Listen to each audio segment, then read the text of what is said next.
Good morning, everyone. Welcome to the Trade Ideas pre-market show. Excuse me, for Thursday, July the 31st. My name is Barry Anderson, moderator of your trading room. A couple of yeses to let me know you guys can hear me, see my screen. Maybe somebody in YouTube also, if you're in YouTube, let me know if you guys can hear me. Okay, excellent. So I'm just waiting for anybody in YouTube to say you can hear me. Just want to make sure about that. All right, guys. Wow, look at all the earnings plays. This is probably the biggest earnings day of the season. Maybe I can't even fill it all. Look at them all. Can't fill the. Well, I can fill the screen. I need a far bigger screen. A lot of earnings plays, guys. Loud and clear. Thank you, Pepe. All right, so let's take a look at some of the ones that are not earnings plays. These are the big movers so far this morning. 76% for VLME. Trading higher after the company announced it into a 3-year UPS digital channel program. Okay. SNGX drug matches, approved Amgen therapy. Okay, so they're losing that one. SNGX, big moves. Look at the volume in this one. 44 million shares have traded already. EBM, another mover this morning. These are not earnings plays. Trading higher after the company announced it, along with Paylabs, achieved a breakthrough in GMP aligned high purity. This is whatever this is. APLD is an earnings play. APLD is an earnings play. Big gap up, 25%. Pretty big float, 175 million in the float. So that's a big move for APLD.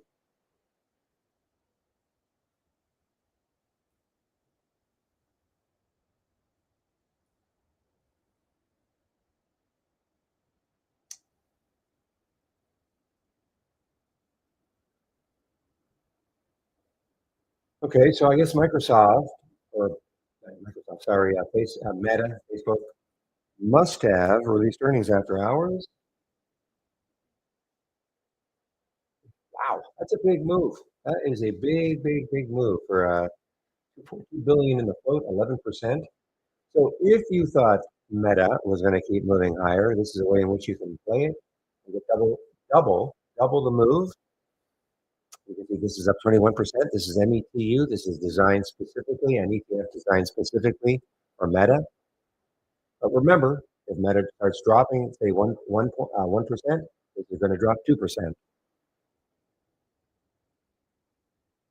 Carvana, is this an earnings play? Yeah, Carvana is an earnings play.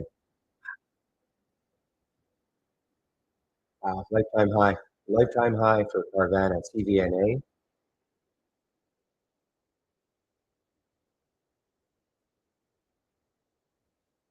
A jump, pretty big float, 131 million. That is a big jump. That is CVNA. INDV, is this an earnings play? Yes, this is an earnings play also. Big move for it, 21%. Relatively low float, okay, 89 million in the float.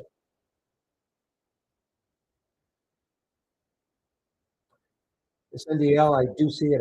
I know this is a cannabis play. I sort of shy away from them. I don't think they usually don't sustain themselves, but anyway, this is an earnings play, SNDL.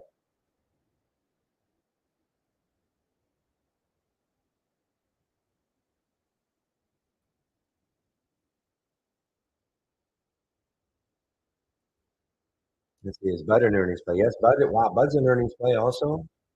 Anheuser-Busch is an earnings play, and boy, down through the 200-day moving average, that green line on my daily chart, that is a 200-day moving average.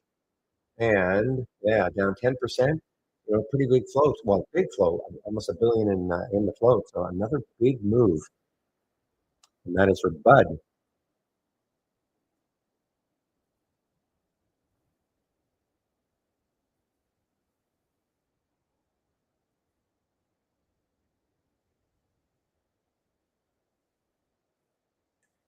Just want to see if there's any, well, okay, guys, eBay.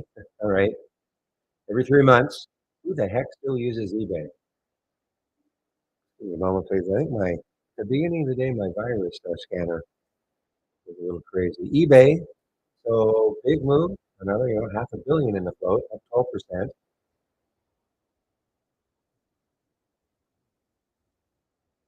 Look at all these earnings plays. How about one that's down?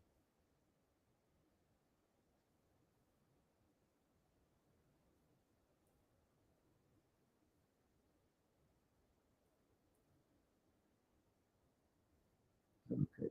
Get to the bottom here. Just give me a moment.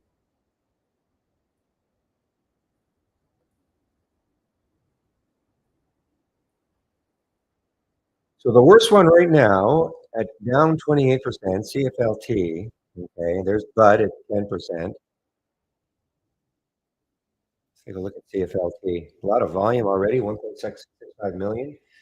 So yeah, Confluent down 28%. Yeah, another quarter of a billion in the float. Big moves. Big, big, big moves. So that's CFLD. Sorry, CFLT. Sri Ranga. By the way, the person is asking about the money machine or the races. The races have nothing to do with the money machine. Are you still there? Races have nothing to do with the money machine. They're completely different. Yeah, so I can answer that right on. You're asking is stock racing is that is not the money machine has not been released yet. Okay, and not sure when it's going to be released. I think we're getting closer and closer to internal testing. So sorry for the confusion, but the money machine, stock racing is not the money machine.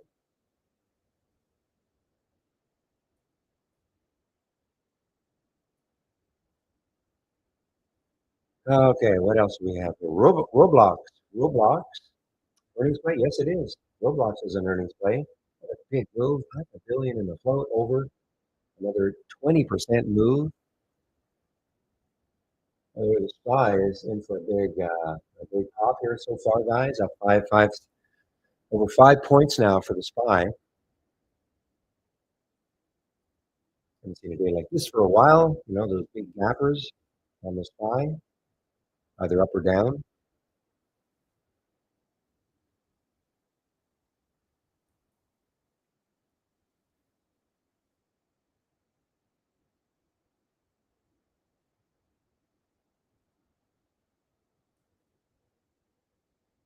The earnings play, guys. Baxter International, BAX.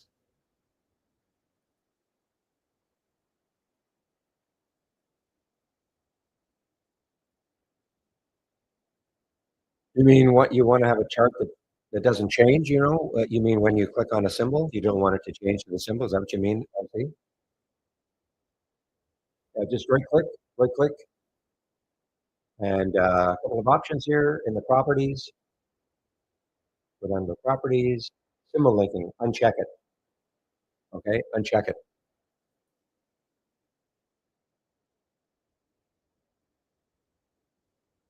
So you can go to the earnings channel, okay, 161, click on new, and then go to the doc channel bar, and then we have an earnings channel. That's what it's sort of based on. You can create your own, of course, but where do we have earnings here?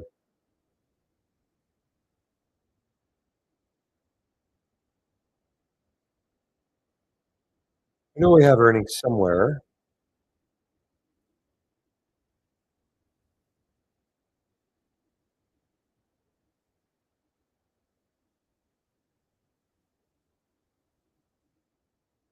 It's crazy. My eyes are a little blurry. Let's see. I know earnings is here somewhere.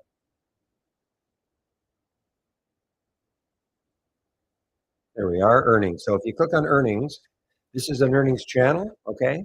A lot of what I have is just based on that, okay? Up after earnings, down after earnings. You can take a look at this channel, okay?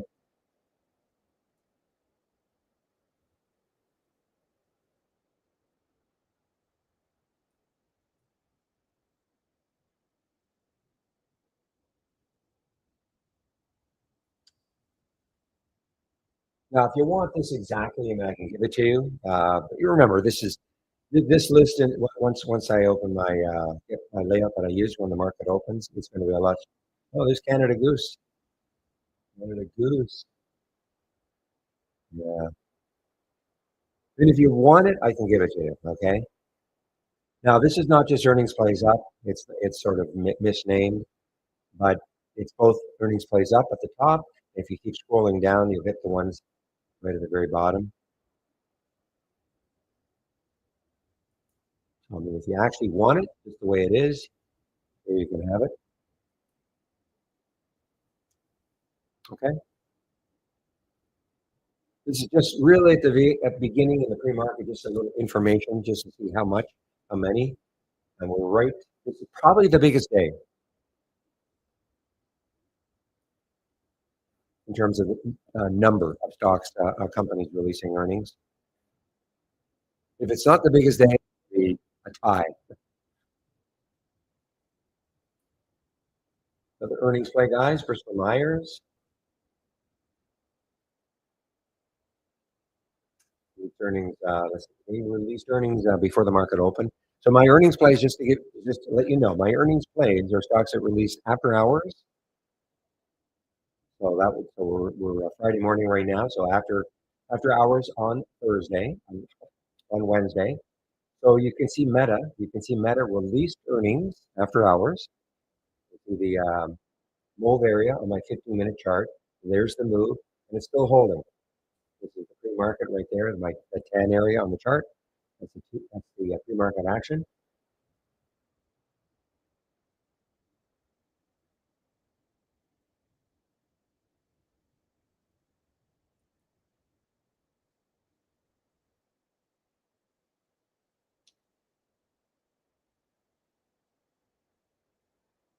Okay, let me take a look at XLE. Just want to see where the energy sector is right now. Yeah, so closed a little bit. Wow, closed below the 200-day moving average yesterday, and it's moving down a bit. Moving down a bit. So the copper futures were down. I guess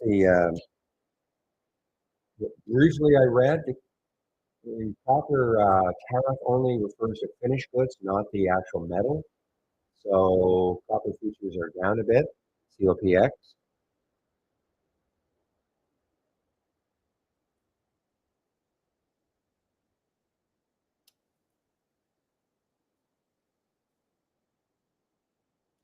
So look at materials, guys. The material sector, interesting. Look at this.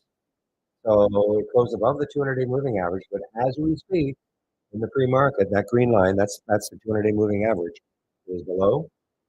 So that means if this holds, by the end of the day, that means we could have two of the major sectors below the 200-day. For XLV, take a look at some of the other ones. I don't really check them that often anymore because they're usually way above. But the financial sector don't have to. Actually, I think communications was drifting down a bit, just a little bit. Let's see the last few days, but it's still well above. And the semis, SMH, way above, way above. You cannot see the 200-day moving average line, the green line.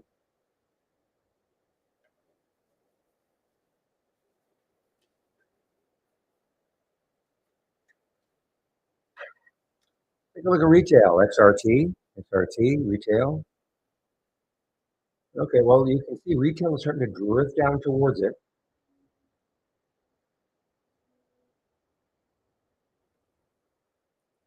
With industrials, now above it, way above it. Well, utilities actually could, yeah, so strong, interesting. The utilities can be a strong sector when the market is weakening because people start looking at these sort of stocks because they have dividends. But so right now, as we speak, it's only in the pre-market though.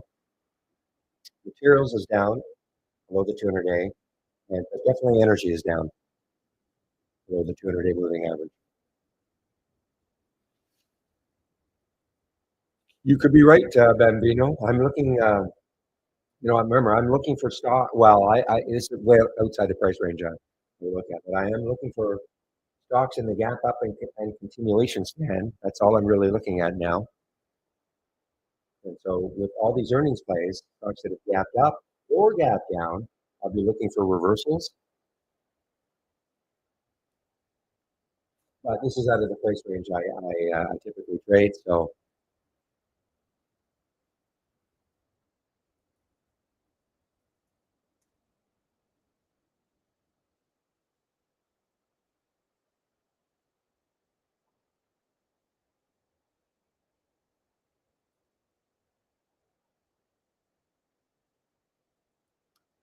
the hit, the YOSH, this is a split.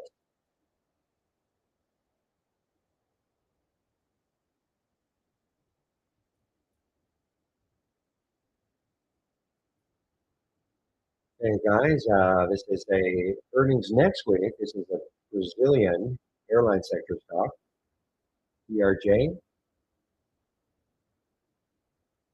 Wolf upgraded to 64, an outperform and a target of 64. I think that's the only reason. That's the only reason I can see.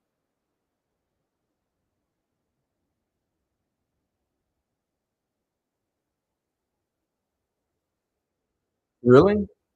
Well, you make an old cash version, Poe. The only thing I can think of because I'm pretty sure it's there. When you say you don't see it, you mean you see the link, but when you click on it, it's not loading, or you literally don't see it. Because here's my home page. Scroll down, custom scans. Here it is. Gap continuation or reversal. So maybe you've got an old cache version of my home page. Well, I think I've had this. I don't know how long I've had this in. But anyway, it is there for sure. When I click on it, make sure. Yeah, it's there. I didn't accidentally delete it. Okay.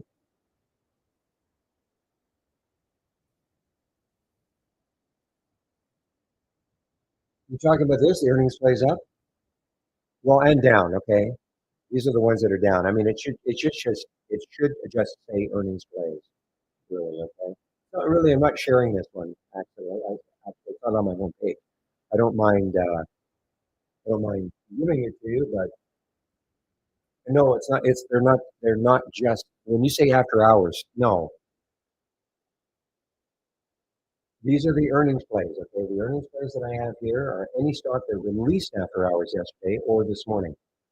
Those are the earnings plays for me. Okay, typically a stock that released earnings after hours will be active the next day.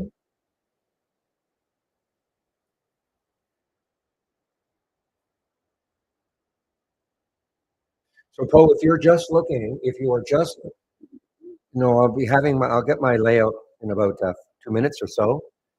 You can uncheck, for instance, you can just look at the reversals. You can uncheck a couple of those hands in the multi-strategy window.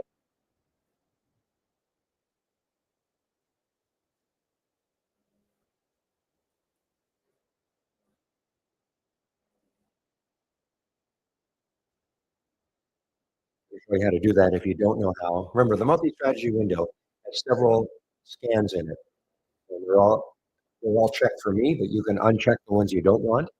For instance, you may not want the gap. It looks like you just want reversals. You just want bottom reversals. Then you uncheck everything except uh, gap down and reverse.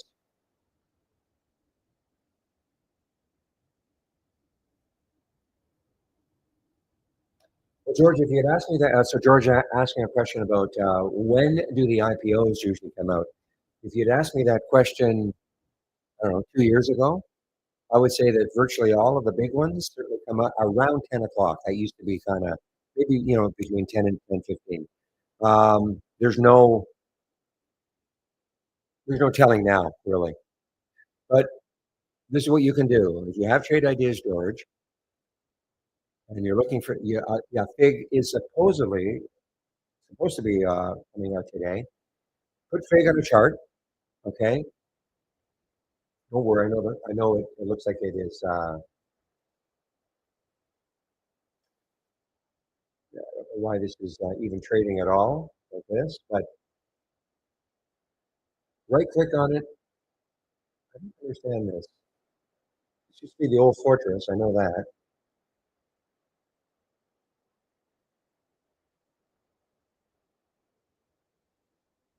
That is, oh, okay, okay. So that's May 20. Okay, that is May 23rd, 25. So that must have been when Fortress was bought or private or something. Okay, so Figma took over this symbol and it'll start trading today. All you have to do is maybe create the price alert and put $1. Okay, when it starts trading,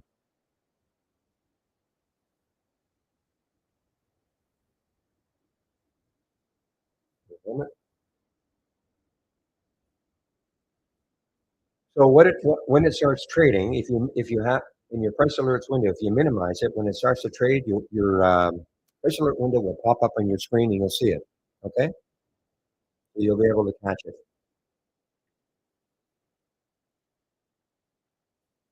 Okay, that's what I do. It's right at the bottom here. I already had it done. The only other thing I do for the IPOs is I just put what the structure is supposed to be.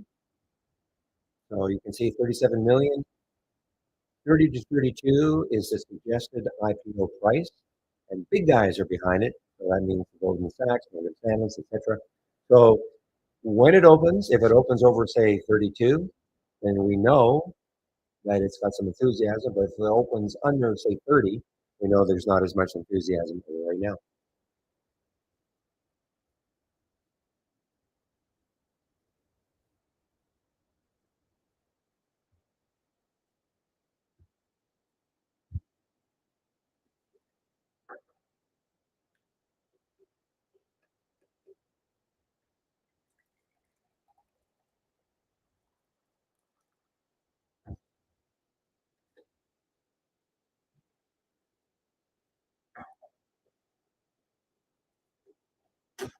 All right, guys. So what I'm going to do now is get the layout that I use once this market opens up and running. So first thing I do, as always, save my layout.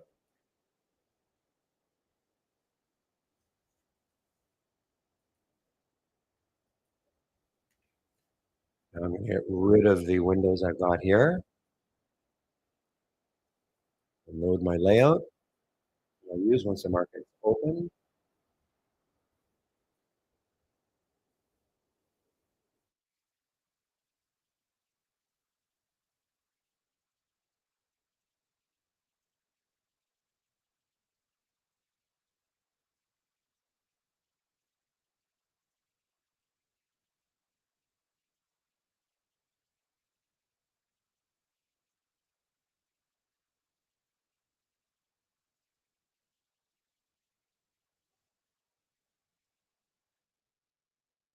Guys, a couple of things I have to do to get this running.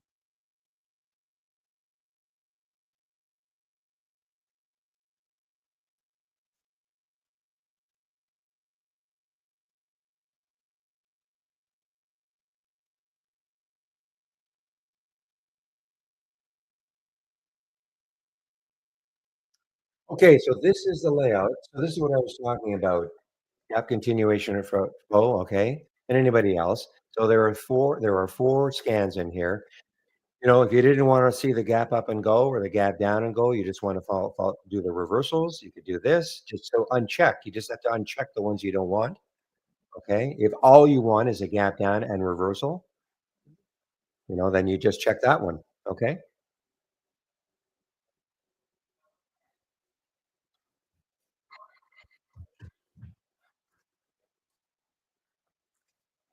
Who's your broker, Chuck?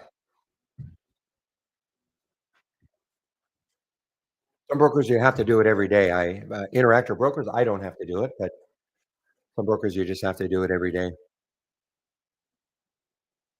So you get that, Paul? Understand? Just uncheck whatever you don't want.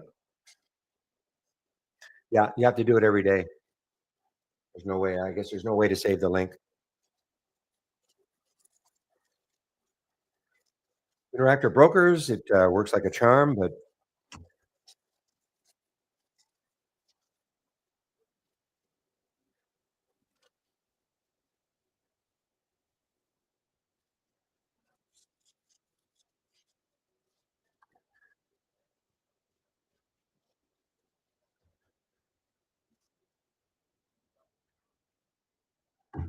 Okay, guys. So let's see now. So what you're seeing here, these are the pre-market actives up. Only the top six here. I don't use the anchored VWAP. Are you talking about the add-on,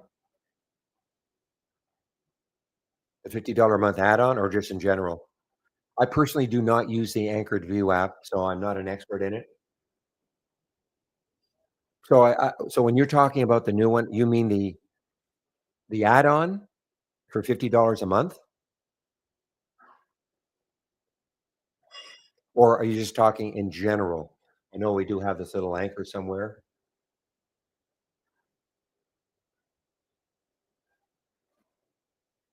Okay, so you're talking about in the doc.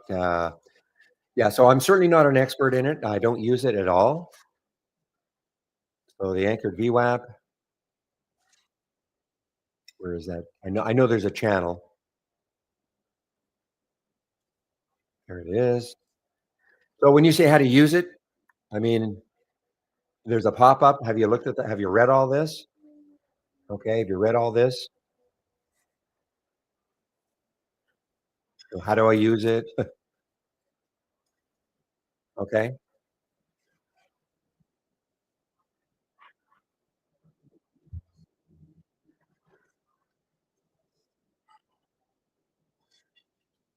Yeah, so this is an add-on. Yeah, this is an add-on.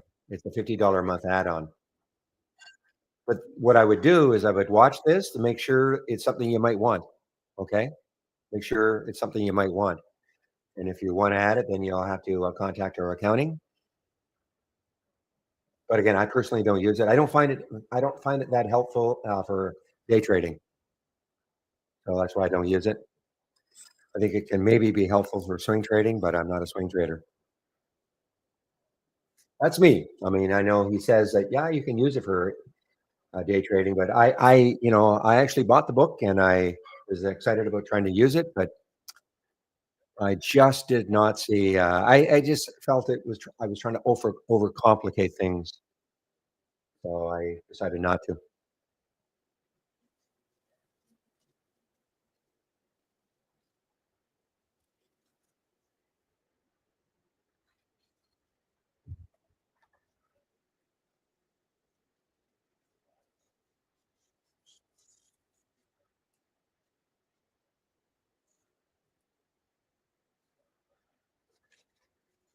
All right, guys. So a couple of minutes, minute and 45 before the market. Well, before 9:30, the market's open. The market is open, but see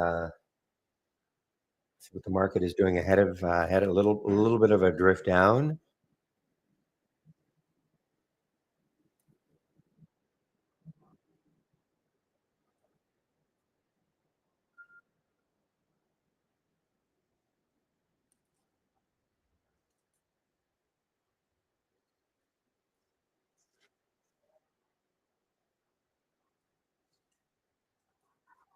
This is INDV, INDV. It's holding. This is an earning play released before the market opened today. This is, holding pretty nicely. The high was around 22. So, yeah, actually, and the spread isn't terrible. 2078, 21 in the pre-market. That's not terrible.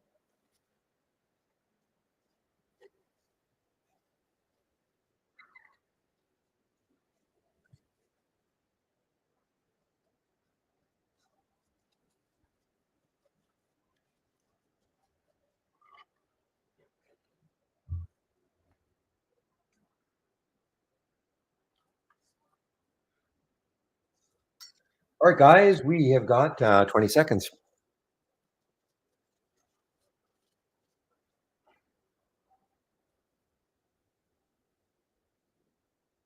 How do you use the TradeWave AI? You mean how to activate it or how to use it? I mean, how to use it is up to you, but how to activate it, Nick? So you have the TradeWave? It's not an add-on. No, it's not an add-on. Can you give me maybe 15 minutes or so, 20 minutes or so? Right now, the market is pretty active right now. But I'll show you how.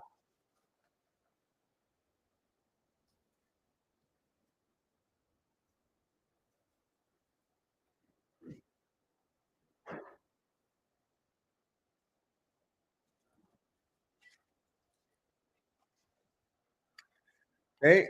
Now, I typically don't trade in the first 15 minutes. Okay. So try to let things settle down a little bit.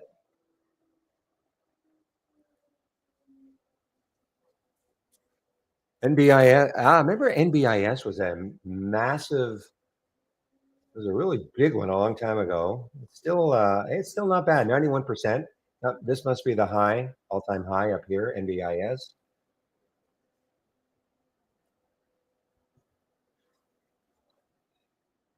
Hmm. You know what's popping here, guys, is Sophie. SOFI is popping. I was waiting on this one all day yesterday for this move. Hopefully, it would take that out. Now it's doing it, and that's SOFI.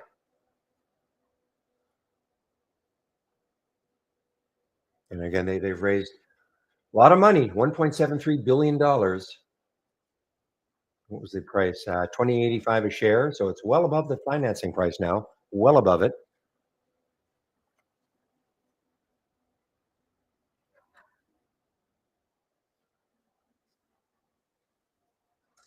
Okay, so Peloton had a big day yesterday. I didn't really see any reason for it. Starting to drop a bit now. This is sort of a daily reversal play, but it's early.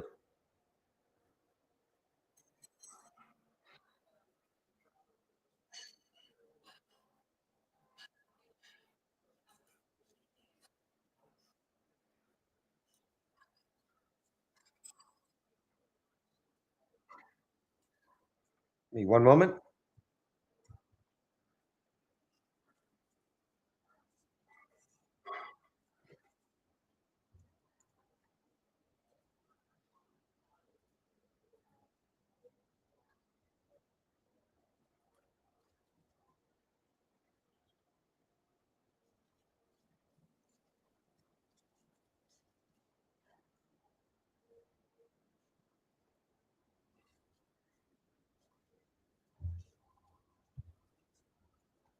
Yeah, look at Sophie on the move, guys.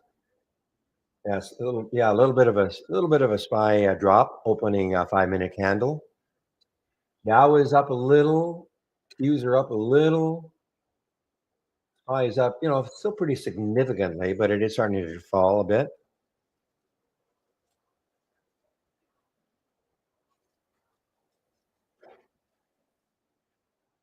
But Sophie, yeah, Sophie on the move.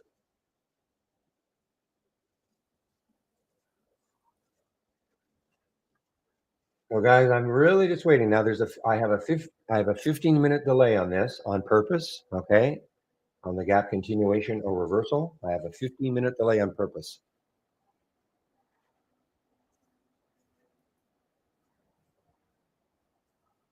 And when I say delay, I don't mean a 15-minute delay in real-time alerting. I just don't want to see anything until at least 9:45.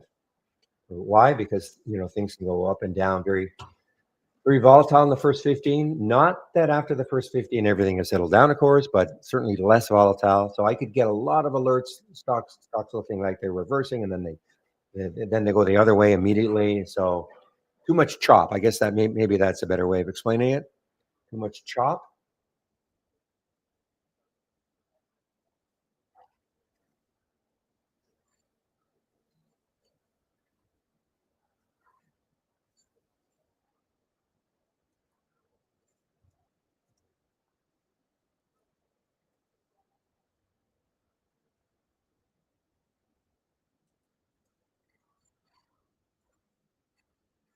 One moment, guys. I'm just adjusting something in my other monitor.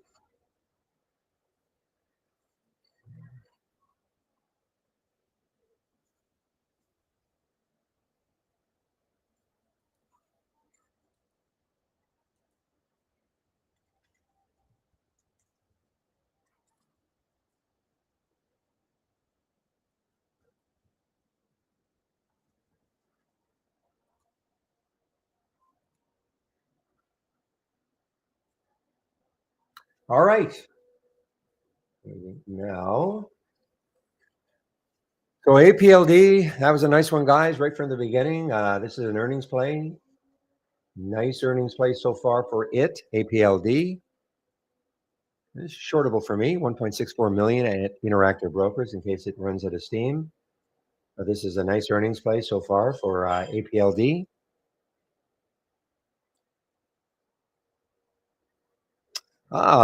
Interesting. This is the first halt of the day. Normally we have a few right at the open, but there's that ELWS halted on the way up, guys. Halted on the way up, and that is ELWS. So I'm displaying the screen for the first time today. This is blue screen you see here. Please listen carefully. This has nothing to do with trade ideas. This is time and sales from Interactive Brokers. It's telling me the halt price. Can't see the symbol name, but it is ELWS. This column, I'm trying to give you a little glimpse into the future as to where it could open. And so if you happen to be lucky enough to have been in this one for some reason before the halt, it looks like you're going to have a pretty nice looking open. This doesn't have to hold, of course. Normally the halts are 5 minutes long. So if that's the case, and for this one, it'll be at 9:40 plus 45 seconds. Okay, if it's a 5 minute halt.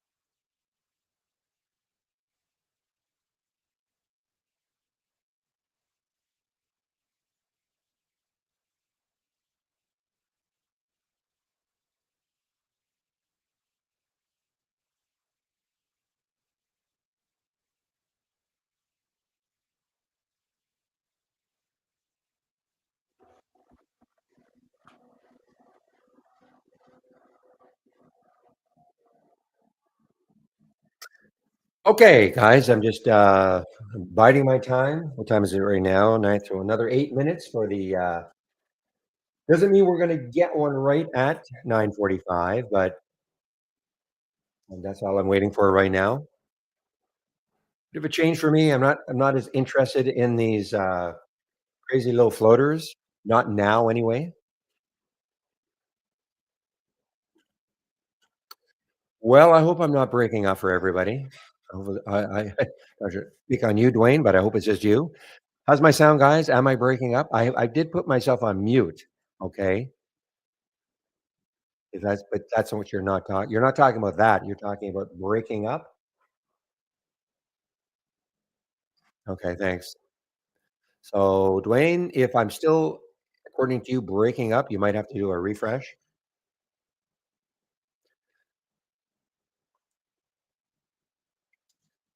So, guys, here's Meta. Okay, so as I explained in the pre-market, if you were here in the pre-market, if you think that Meta is going to keep moving higher, the way in which you can take advantage of a double the move. Thank you, Aus and others. I think it was just one person having a problem. So if you think Meta is going to still have a move in it, and you want to take advantage of a double the move, so in other words, see this is up 25%. If you went to Meta, it would be up about 12.5%. But remember,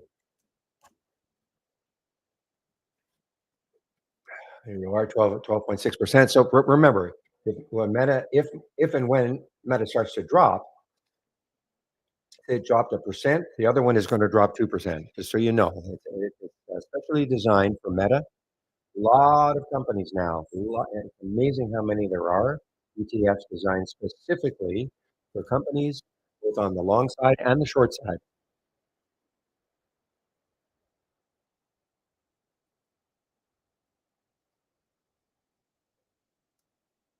So LXEH, 13% move here. Not an earnings play, and China education. Let's take a look at EDU. I think EDU had earnings yesterday, and I think it had actually it wasn't great.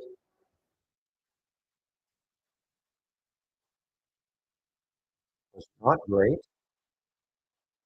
Kind of had a semi recovery.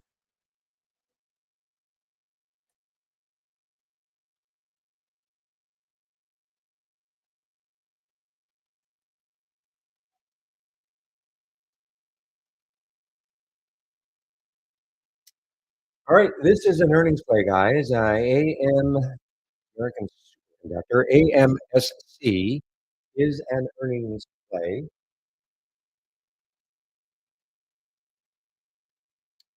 and it's an all-time high. So there's no chart resistance. There's no resistance, no chart resistance anyway.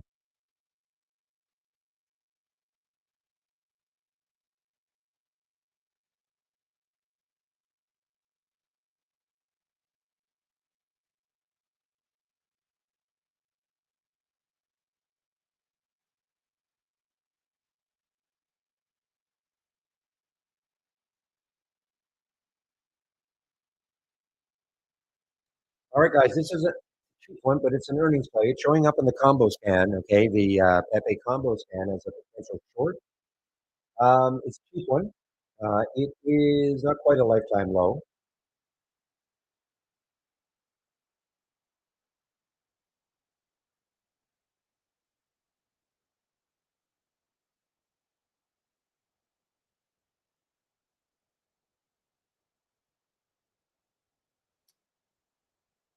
PBM, you guys are know I'm following PBM. 940 was the high 2 days ago. I got a little bit above that. I got up to about 944.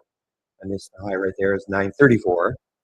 So that's kind of where it has stalled. But if it takes that out, then your next high is, yeah, $11 approximately.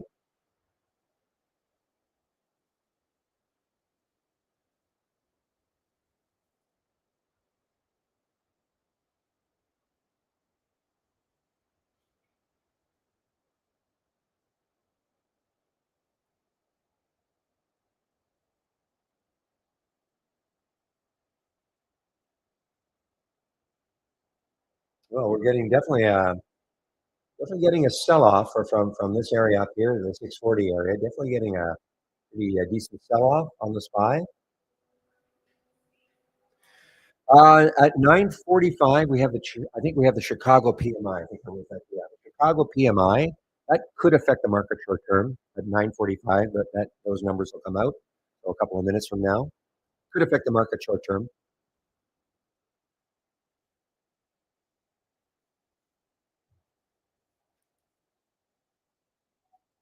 Yeah, it's called abnormal option activity plus 10-day daily breakdown combo. Okay, I think it's the bottom one on the right hand in the right hand column.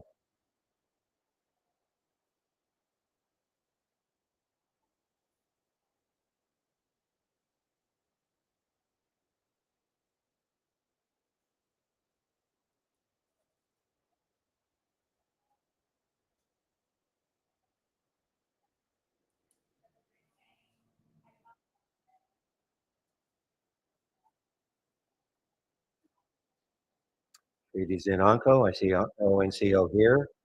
4.5% move.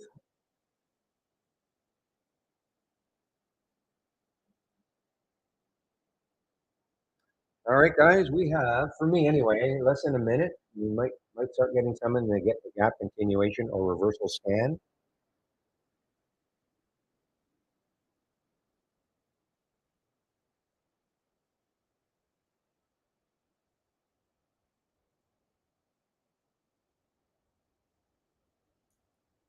And Rascal is in SNGX, or if it hits 201, I guess, if it has, with a stop at 181. So it took out that high. That was a daily high, and well, that was at $2. So it did take that out. All right. So a gap down in reverse is the first one showing up for TS. This is an earnings play. So a little bit of so a gap down, and it's trying to reverse a bit. Okay, that's what that is significant signifying.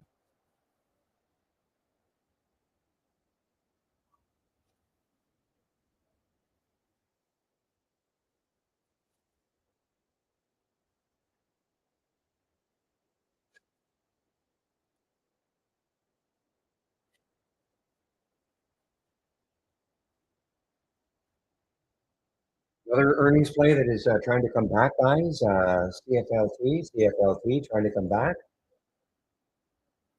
Okay, gap down and trying to reverse.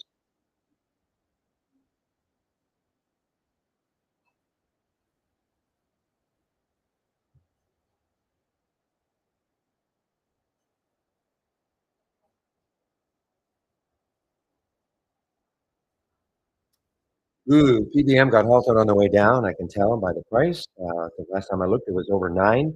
So PBM got halted on the way down. Okay, now Rascal's SNGX. Yeah, showing up right now as a gap up and go. The trigger was at 214, but it pulled back a little bit.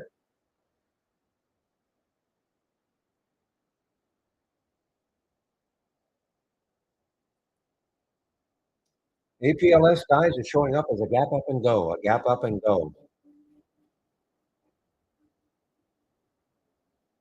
Probably more interested in the reversals, but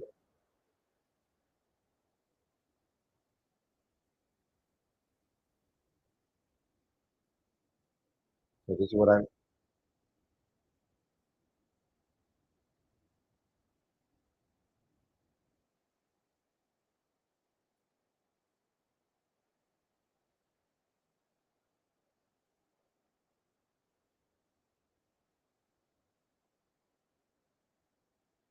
Hey guys, as I said, so there's the SNGX. Back to 208, moving now. The next high on the daily chart is 231.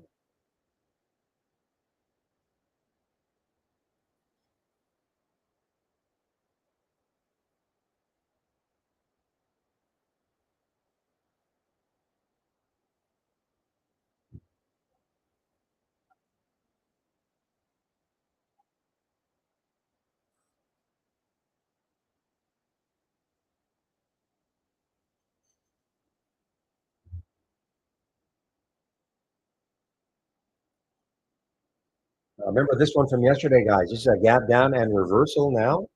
Gap down and reversal. This was a big one from yesterday. Got up to $9. Closed down here though at 7. Big one from yesterday. BGLC.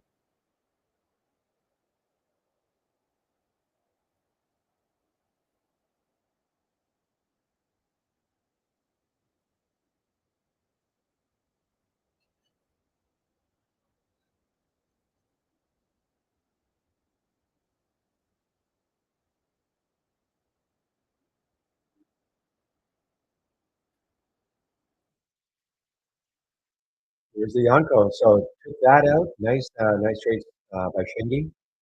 Took that out. 426. Next high looking left. Way up here at 541.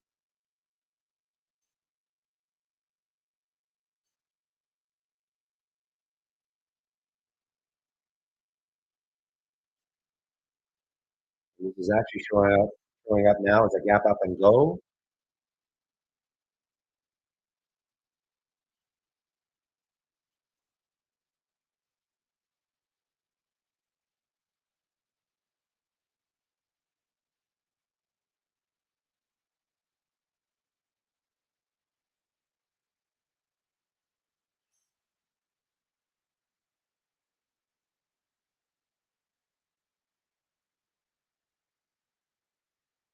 Okay, guys, this is a daily reversal now. A little bit of one. Fever, FVRR had earnings yesterday.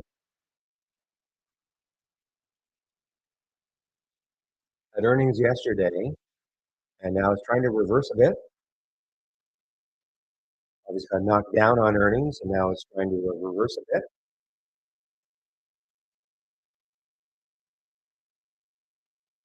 Now, with the market doing what it's doing, yeah, actually, I would have thought I'm not getting too many. I'm not getting too many gap up and reversals, even though the market is reversing a bit. Not getting too many. That's what I'm kind of waiting on.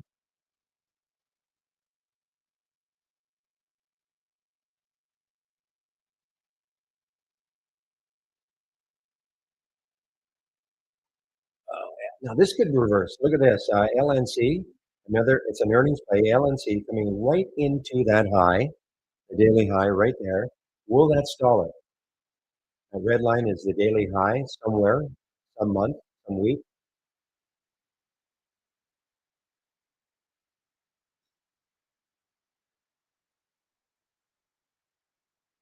Okay, after a little bit of frothy action, AMSC all-time high, guys, all-time high from our AI also.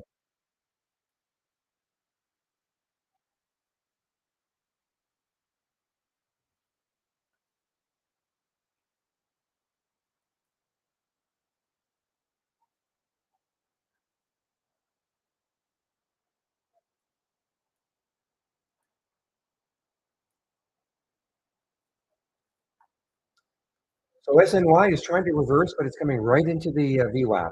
I'm thinking about taking this one right now, but it's getting right into the VWAP, so I'm not going to take it. It could act as resistance. This is a gap down and reverse.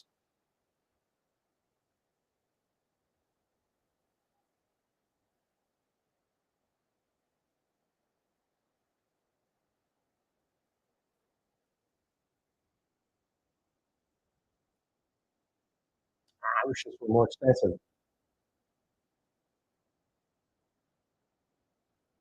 Ah, this is the IPO from yesterday. That's why I have this one. So it took up the high. It did take up the high of yesterday briefly. This is an IPO from yesterday, guys. AMBQ, very successful. Ah,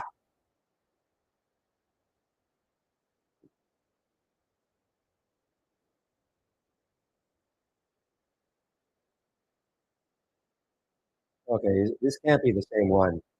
American Electric raised to 114 from 102. No, it's not. This is not American Electric. It just happened to show up in that headline.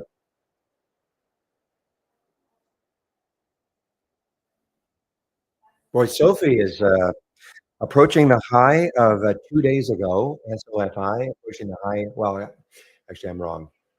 I thought it was closer. There's the high of 2 days ago when it had earnings, and a lot of analysts piled into this one.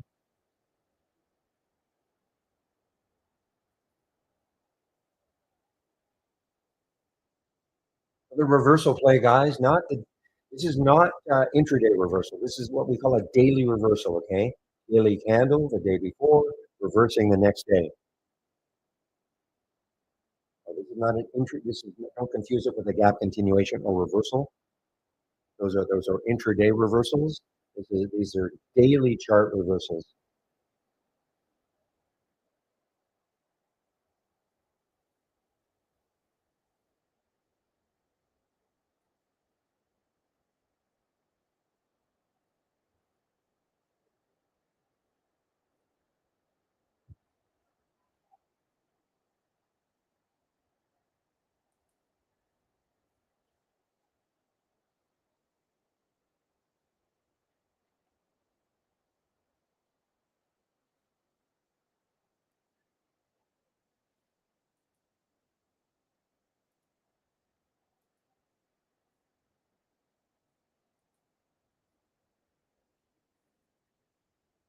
The daily reversal, guys.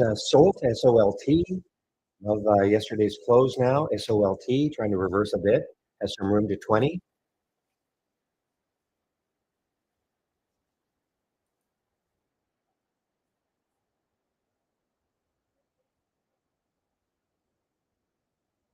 Well, I'm going to have to disagree with you a little bit, JTB. On its first day, it was a tremendous IPO for AMBQ.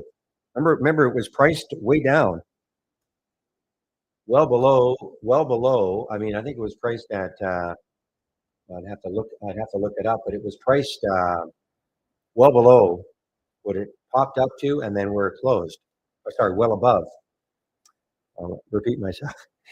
The IPO was priced well below what it did, which is great.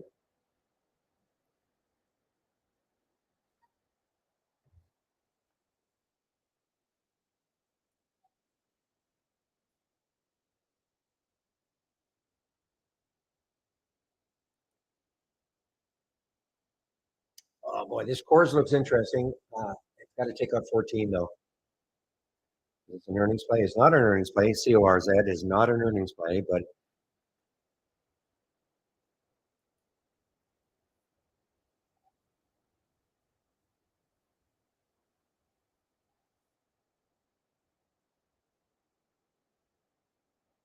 There you go. Thank you. Yeah, so it was priced at $24. So that was a very successful IPO.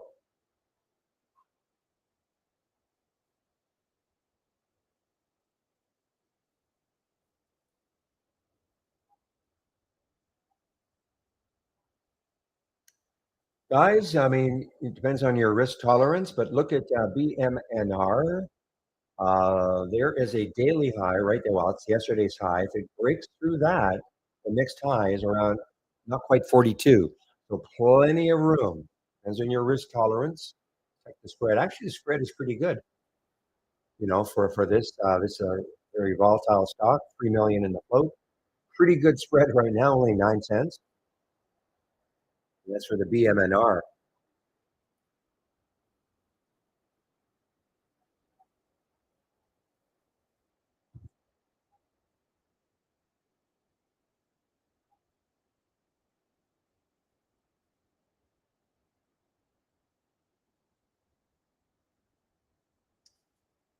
Well, long is an earnings play, and it's trying to do a little reversal here. Okay, got hammered down 35%. Yeah, but it's trying to have a little bit of a reversal, but it got hammered down on earnings. I wouldn't worry too much about IPOs though, JTB. I mean, they're difficult to trade on the first day. Number one, and a lot of people just shy away from them. I wouldn't worry about that too much.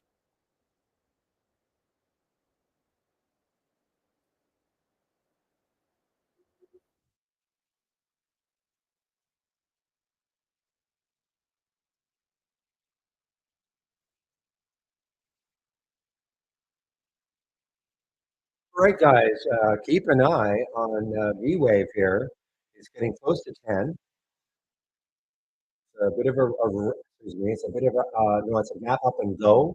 The high yesterday was 1187. Break at 10, could really get it running again. It's already up. I mean, it's up 19%, but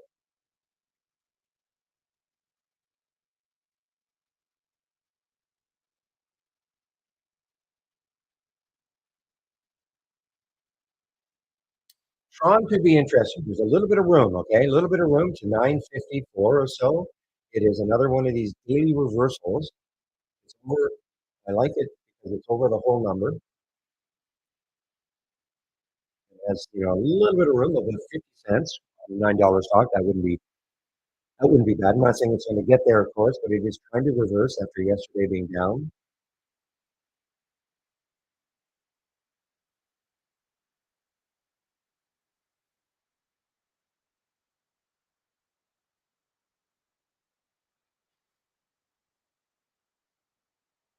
Very few gap up and reverses today. Kind of what I'm waiting on, and there's only been two, and they're both been cheap ones, so I'm not that interested. That's what I'm talking about.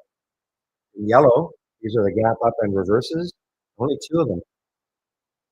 Kind of what I'm waiting on. Especially with the market now. Did this start at 9:45? Yeah. So remember, I said the Chicago PMI numbers were coming out at 9:45. So that may have been the reason. They can affect the market short term. So that's the let me have to find my other monitor. So there's the 9:45 bar. So that's when the Chicago PMI number came out.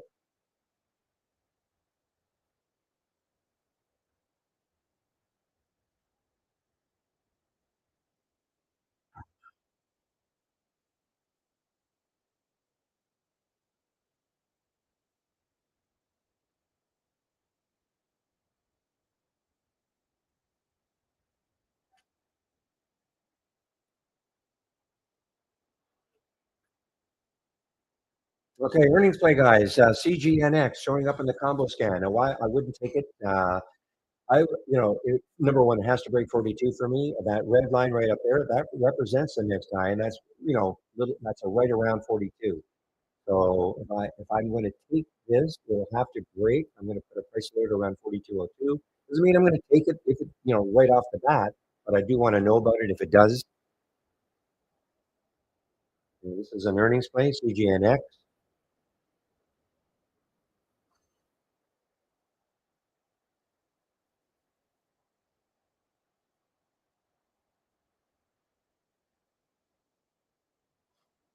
So this is the kind of the reverse is what I was telling you about on the daily reversal. So this is one that was up nicely yesterday, but is starting to reverse today. It is now a little bit below the close of yesterday, 19 cents below. Has room down to, I mean, I'm not saying it's going to get down to 13, but you can see if it starts to slide away, there's plenty of room underneath, and that is for the EPSM. However, for me, it's not shortable for me at all. This is the big red, not shortable, not available for short sale at all at Interactive Brokers. Most of the time, most of the time, they may say shorts aren't available right now, but they're basically saying you cannot short this.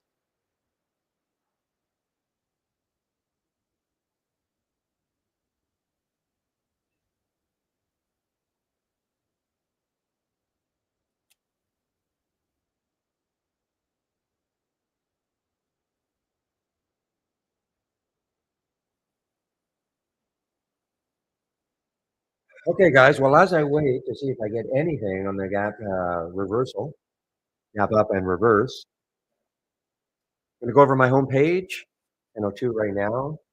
And Nick, I will explain how to get the trade wave charts on. Okay. Let me do this first, though.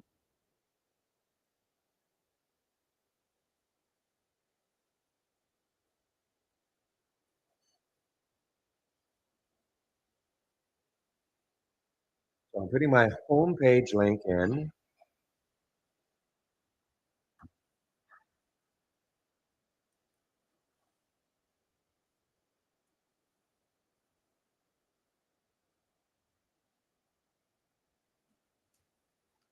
All right. Now, what you'll see on my home page is this. So here's a way in which you can take out a subscription to Trade Ideas. You'll get 15% off the first month only, okay, using my promo code. 15% off the first month only or the entire year. All I ask, use my code, whatever it is. It will change from time to time. And using the code helps to keep the room free. The company tracks the promo codes. They see my name. They see my code being used enough. They'll keep the room free. Scroll down a bit. Trade of the week is down here. This is free. You'll get it before the market opens every Monday morning. You sign up for the trade of the week and you don't feel you're getting it, please check your spam folder first. And if you have Gmail, check the promotions folder before you contact us. If possible, it's in one of those two folders. Education section is here.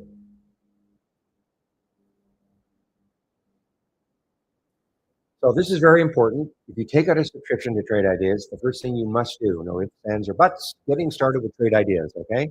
You must do that. Short videos to get you started. If you don't have Trade Ideas and you're wondering about, is this a good fit for me? Well, you can take a look at these videos, starting off with the second one and moving down, moving through them. That probably will give you an idea about whether or not this is a trading platform that you're looking for, okay? Or scanner that you are looking for before you make up your mind, or it might help you make up your mind. Remember, if you take out a monthly subscription, they're just month to month. There's no long-term commitment. Back to basics. If you're new to trading, this is for you. Free. A whole series of videos for those of you who are new to trading. Last, my scans. So if you click on my homepage link, middle section, here are my scans.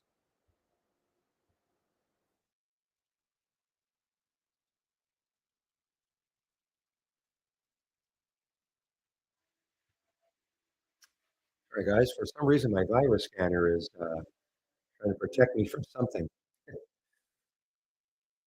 So these are the ones that you can actually see, okay? These are the change in 5 minutes. It could be negative, it could be positive. And this is the change in 2 minutes. Could be negative, could be positive. See, here's Onco, down 4% as an example within a 2 minute period. So I'll explain how you can use that for pullbacks. Let's see, the single stock window is here. Pulse resumes here. My momentum scan is here. Now, the other two scans that I have on my other monitor, this combo scan, only two so far, right there. I just have it shortened, but abnormal option activity plus 10-day daily break combo, call it the Pepe scan. And then the gap continuation or reversal is this one right here. Okay, now I'm starting to get, uh, I'm not too late. So 1466 was the first alert for, excuse me, ALHC.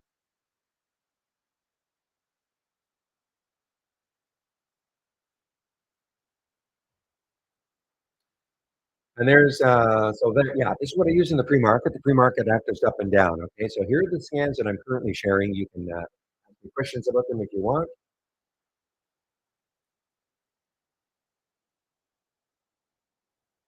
Give me one moment.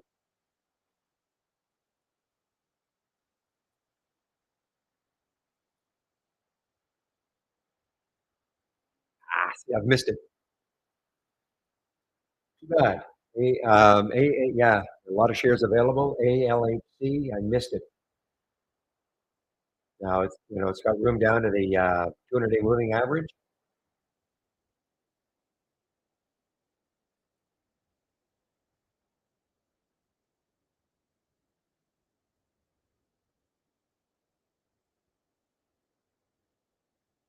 So this is another one on it. Now I'm going to wait to see if the alert was at 49.49, 49.59. So I'm going to put a price alert down in that area again. It popped a little bit above that price. Let me keep going here. So I want to show you what the power of trade ideas is and why I think we distinguish ourselves from any other program out there. I'd like to demonstrate its use or its power by taking a look at this momentum scan. If I right click and just want to get the scan up, get rid of this. So in this momentum scan, this is what it's looking for. Right click on configure and summary. So if the stock is between $1 and $100 and the current volume is at least 20, that means it's got to be trading at least 20 times normal up to this time of day. It is time of day sensitive. Volume has to be at least 500,000 shares. This is why I call it a momentum scan. The volume in the last minute is at least 1,000% of normal. 5 minutes is 400% of normal. And it's got to be up at least 2% from yesterday's close. So if all of these filter values are met and the stock makes a new high for the day, we get a real-time alert. So that's why we saw. Now, I made what you have from my homepage is sort of what we call the repeating version. So every time a stock makes a new high for the day, meeting these filter requirements, you'll see it over and over again. What I've done here, and you don't have to do it, I've said, you know what? Only show me every 5 minutes if it happens, just I'm not overwhelmed in the screen. You don't have to do that, but that's what I've done.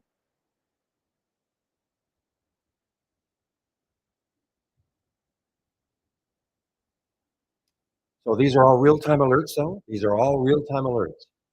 So there are many screening programs out there. Of course, we can screen, and this is the screening aspect. What does screening mean? Classic question is show me the stocks up the most today. Show me the stocks down the most today. Show me the stocks that are moving the most in a 5 minute period, either up or down, or a 2 minute period, up or down.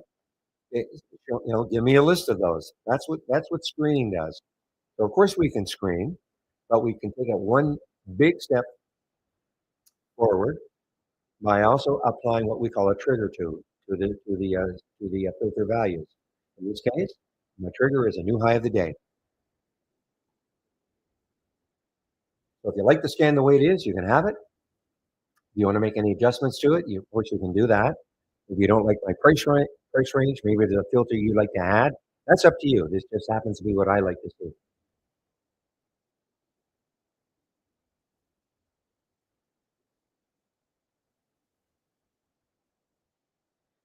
Okay, so Plan asked how to do the 5 minute delay. It's it's not a it's yeah it's I'll show you. Okay, I'll show you right here. If you left click and go to our properties, it's not in this one. It's in the multi-strategy window. But this is the. Well, let me do it here. Probably in the multi-strategy window, you can do it.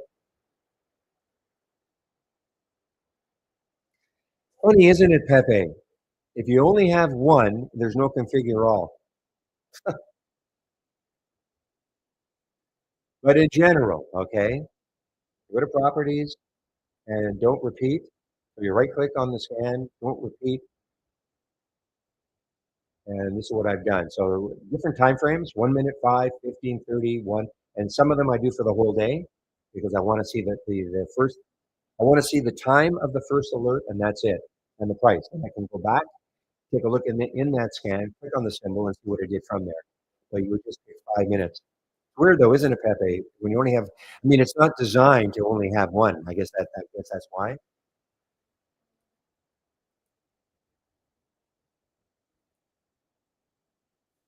I mean, it makes sense. The only reason I might change it just to put the alert window in, and never mind as a monthly strategy.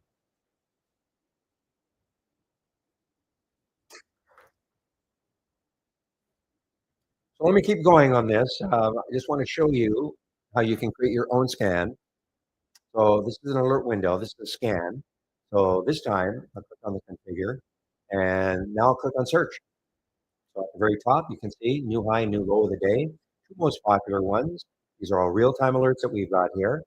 And if I scroll down and get to these icons, these are the filters. So if you're looking at this for the first time, please don't get overwhelmed thinking, well, this program's too hard for me. How can I possibly learn what all these mean? Well, the good news is you don't have to. If you have any trading experience at all, what I would do is, scroll down. If you see something that you know and understand, maybe a standard deviation breakout or something else, you can use it. But if you have no trading experience at all, don't worry about all this. First of all, you probably should take a look at the basic, back to basics from my homepage, because you have to understand how to read a chart. When you get an alert, what's the chart trying to tell you? It is trying to tell you a bit of a story. The only reason we have so many of these is that when the company started in 2003, they felt that probably most people would not want to have to learn a programming language in order to create a scan. So that's why they had to create all these different real-time alerts and all those different filters, so that if you have any trading experience at all, you could find a way to combine them to give yourself the type of scan you're looking for, which is what I did here. So don't get hung up on this. In fact, for me, all I use is the new high and the new low of the day. None of the other ones, just a handful of the filters. Doesn't mean that these are no good. It just means for my trading style, I don't need them. Your trading style, though, may be very different.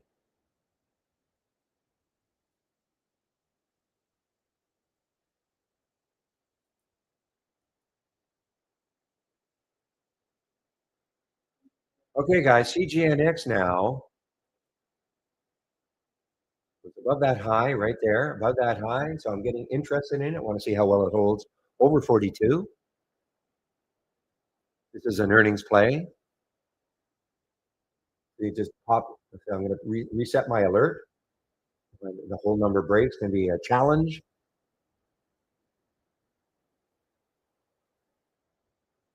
Okay, Nick, are you listening? You asked about trade wave earlier. I have a moment now. I can explain.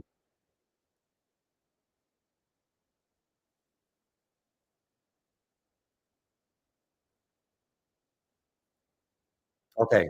So anybody else who is interested in, you've got this wave here, cloud wave. It's called trade wave. It's part of the standard service, so it's not an add-on. But this is what you have to do. Just give me a moment. I have to see if I want to take this one.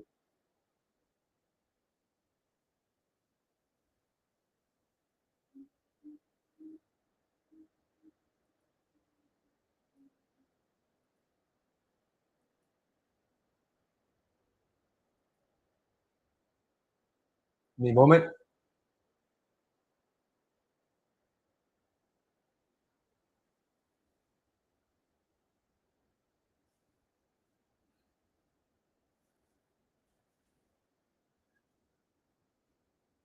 Wow, they're not giving me a fill. Now it's down over 10%. They're just not giving me a fill. I was stuck. I was bidding at 22.49. Now it's popped up a little bit, so I'm it's a good thing. But I mean, it's only up 3 or 4 cents. But I'm definitely interested in this one. You know what I'm starting to find, guys? On these gap up and reversals, if the stock is negative, as opposed to gapping up and reverse and the stock is still very positive, I think it's probably more powerful.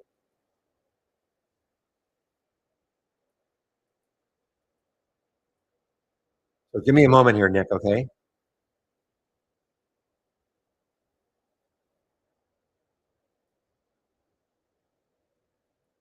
Like this one, okay.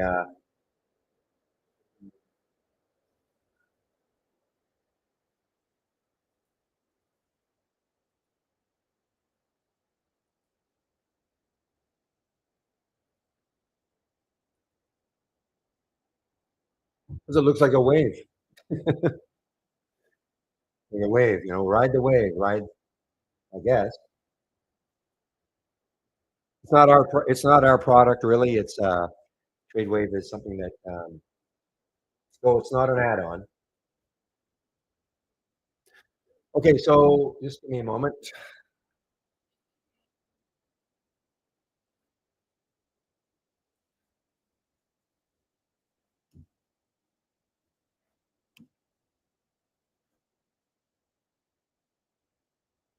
Okay, so to activate the wave, the first thing you have to do is if you right-click on your chart, you notice there's an option that says Use Browser Interface. Okay, Use Browser Interface. If it is not checked, check it. Okay, if it is not checked, check it. Now, if you check it, you may get the wave. You may get the wave. But if you don't get the wave, then you don't see, because I'm on a development version, it's a little bit different, but what you should see when you check Use Browser Interface, you should see an option. I'm pointing up here, you see what the heart is. You should see an option that says FX, okay? FX. And if you have that option, then click on it, and then when you click on it, Trade Wave, you'll see Trade Wave. I think there's three options. The bottom option, click on Trade Wave, and that'll activate the wave, okay? Let me know if that worked.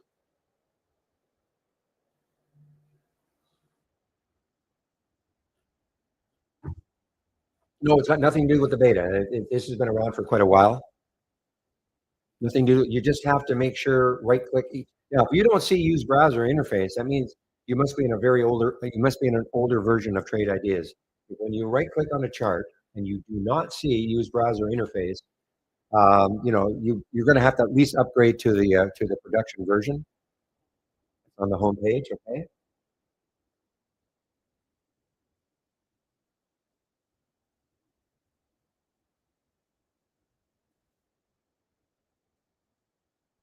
It's the only reason why you won't see it.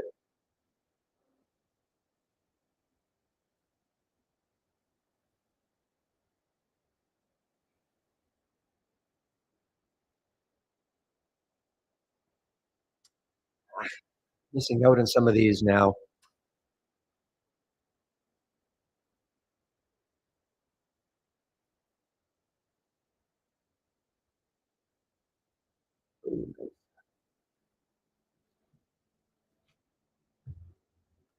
So if you're new to the rooms, we have a YouTube room going, and we also have, of course, the main. I call it the main room. Welcome. This is the format. The room is open at 7:30 a.m.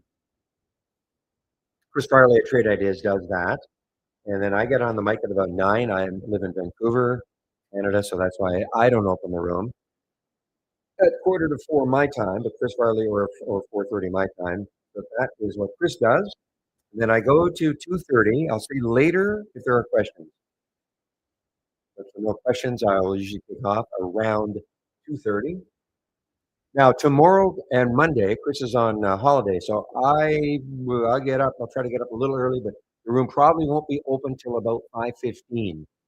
Okay, 5:15. 8:15, maybe 8 o'clock if I set the alarm a little earlier.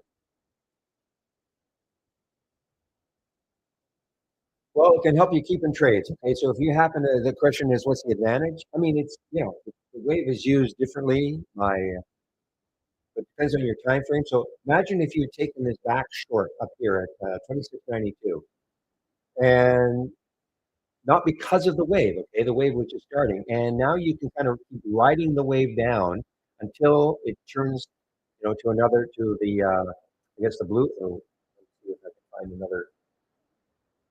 What is that color? Until it turns blue. So if you're writing it down orange, this helps. It can help you keep in the trade a lot longer until it transitions to the. Just think of it this way.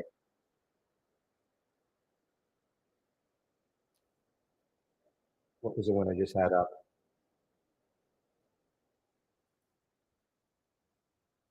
Yeah. So just think of it this way. See, if I'd been in this one earlier, I probably would have taken a little bit off here on that little pop, but now I can keep holding and holding and holding and holding and holding until it transitions to the blue. Okay, this is still in a strong downtrend. That's what it's trying to tell you. And it all depends on the time frame you're looking at. But you can see in the 15, it's still. So that's kind of how I like it, is keeping me in a trade longer than probably I would have in the past.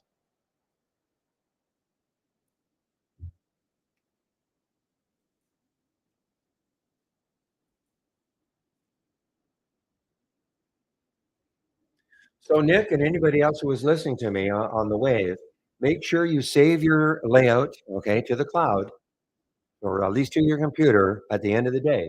Everything you do, any little change you do, it won't. You have to save your layout so it works, so that when you load the layout tomorrow, everything you've done will have been saved.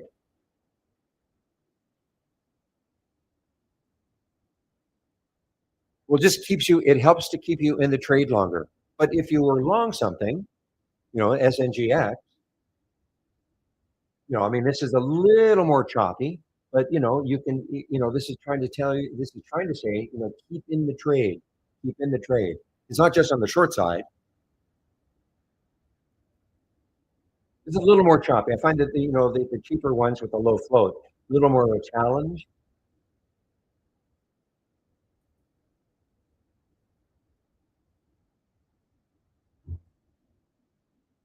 So you just go to chart properties. So these are bar charts. Yeah, I really like bar charts over the candlestick charts. I don't, I just more pleasing to my eye.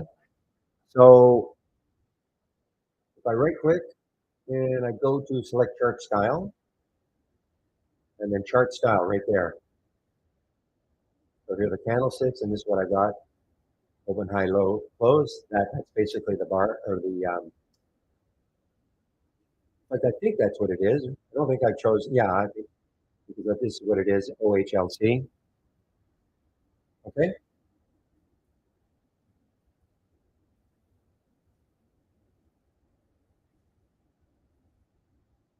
So you have the different chart styles when you go to select chart style. Okay, you have the different ones right here, different colors, things like that.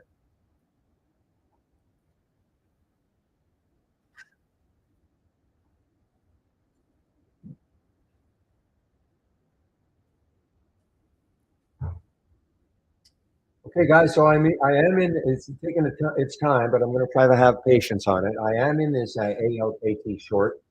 It's what I keep.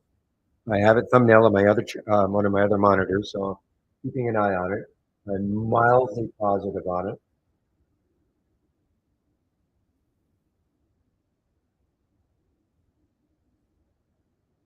I really have to do some analysis also, though. Is it better on these when the stock is negative, as opposed to, this is probably still very positive. Yeah, this is still very positive at an alert as a gap up and go and reversal, and at 1954. You can see this is still a positive stock. I haven't done enough research though to know whether or not, if the stock is so positive, is it better to not do these ones or take them when the stock is negative and moving down? Yeah, so that's the open. So that's where it opened. Okay, that's where it. I'm sorry. That's where it closed. That's where it's. Well, not closed. That's where it is right now and that's where it opened. Okay, that's what the little vertical, the little horizontal bars. That's what they've done. That's why I like it.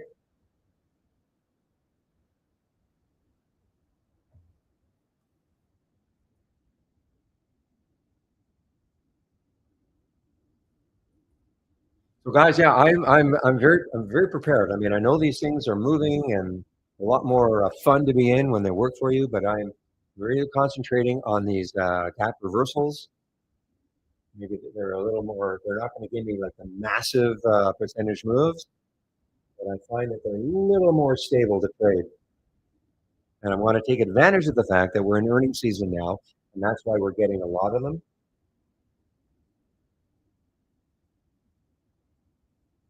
So now I came to activate the wave.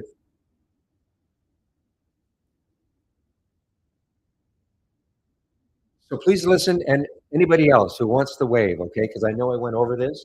So just right click on your chart, and you have to check use browser interface, okay? If you don't have that as an option, that means you must be in an old version of Trade Ideas. If you don't have that as an option, so when you click on use browser interface, and what should happen is you should see now an option up here. You are pointing at the heart. You should see an option that now says FX. FX.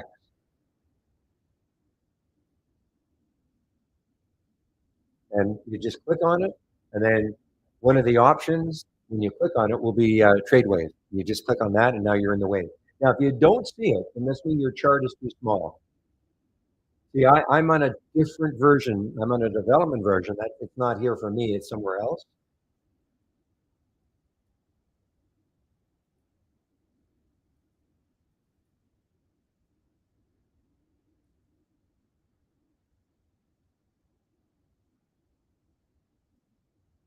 Okay, great. I'm glad it's there for you.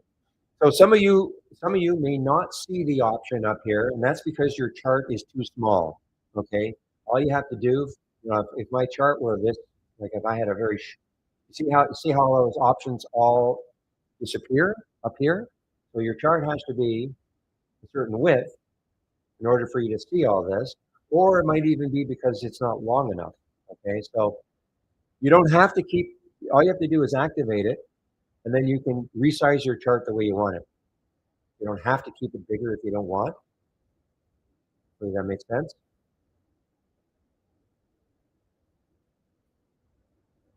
All right. Well, while I was doing all that, I'm glad I did it. I took some off the ALKT, took some off as a cover.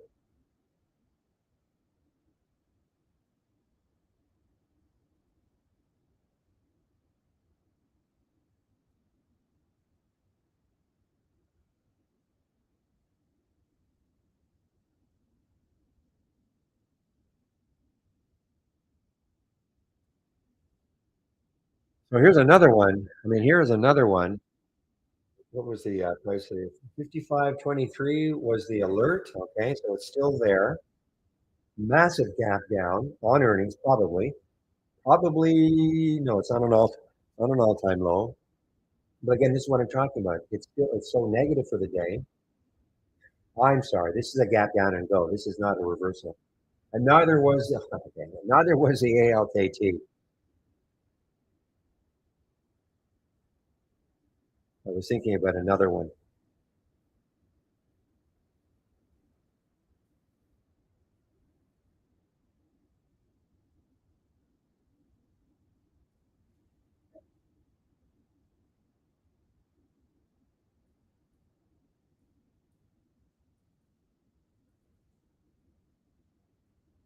This is the one I was actually thinking about the ALHC.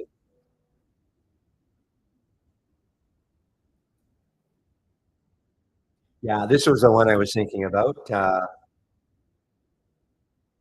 But you see, it's positive for the day, and yet this was a great gap up in reversal, a great one. The original alert was at 1493, so down to 14 through the, my goodness, I mean, it's through the 200-day moving average, takes out 14. I mean, look left, its low is 12. Not saying it's going to get there, and I'm too late for it now based on the first time I had that alert.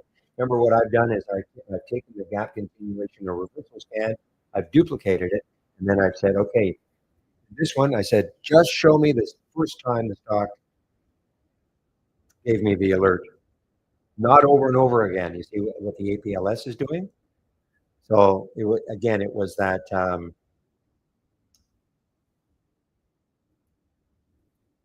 in here, now configure all, wrong, properties. So you see, don't repeat. There's the don't repeat option. So I said, don't repeat for the day. Why do that? Because now I can go back and I can look at this first one that I had. This was a gap down in reverse, TS, 3570 at 945. Remember, I delay everything until 945. That's on purpose.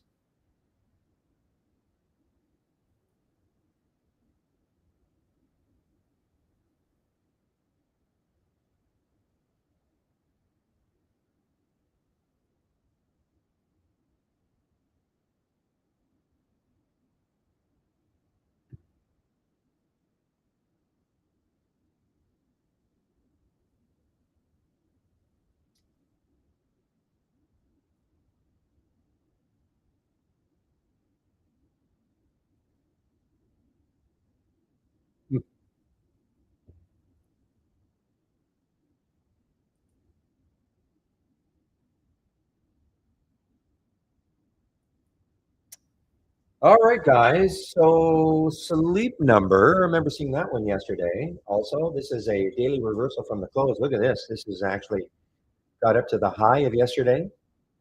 This was a earnings play from yesterday. Sleep SNBR and had a nice recovery action from 641, the low. And that's why I like this. I mean, I know the candlesticks can do the same thing. I just find it visually easier for me. Plus, it doesn't. I just like the presentation. So I can tell that's where it closed yesterday, 699.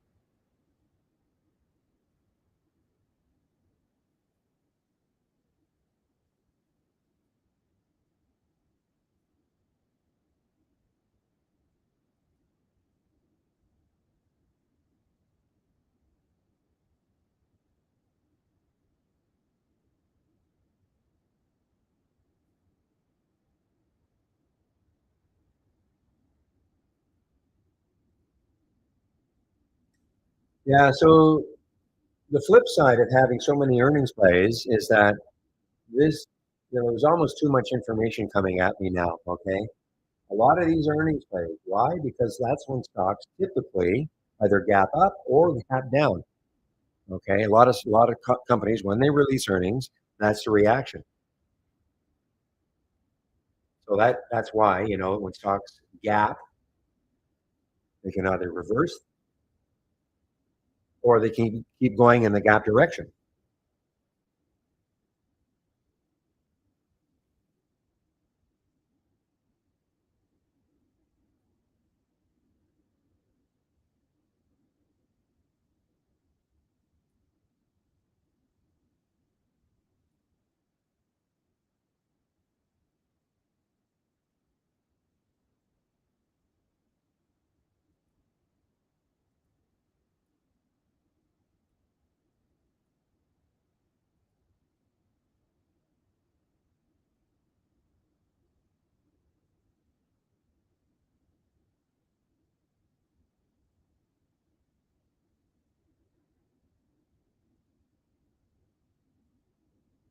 All right, guys. Well, the ALK is moving down again.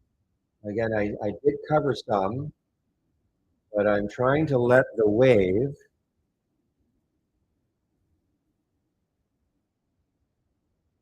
You see how the wave is trying to keep me in this trade? That's exactly. So I did cover some. So now, even though it popped up, it's allowing me to keep in the trade a lot longer.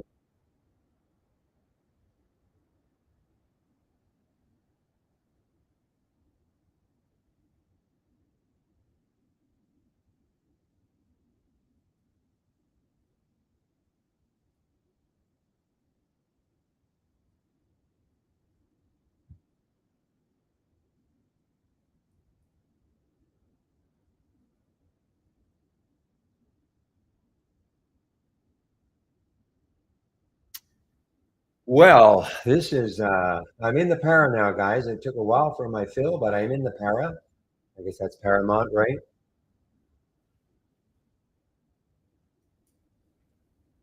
And when I say in, I'm in the short.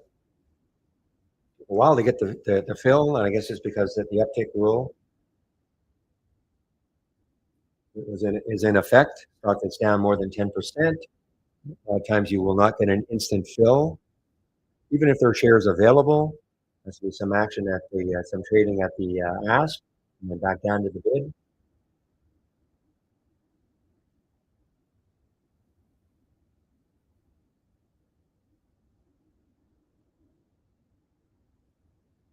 So I have to look. I didn't even look on the weekly chart. Where did this thing go?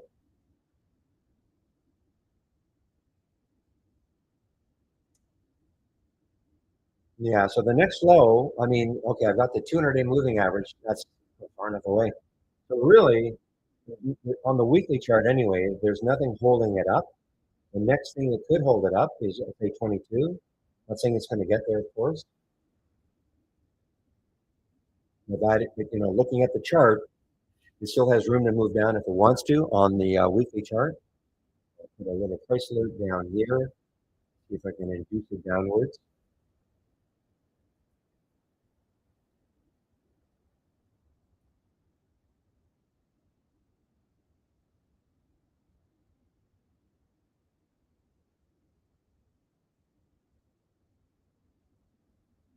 I do have a link for the layout you see on the screen. Yes, but remember, I've modified this a little bit. But in essence, it's the layout. So if you want it, I can give it to you.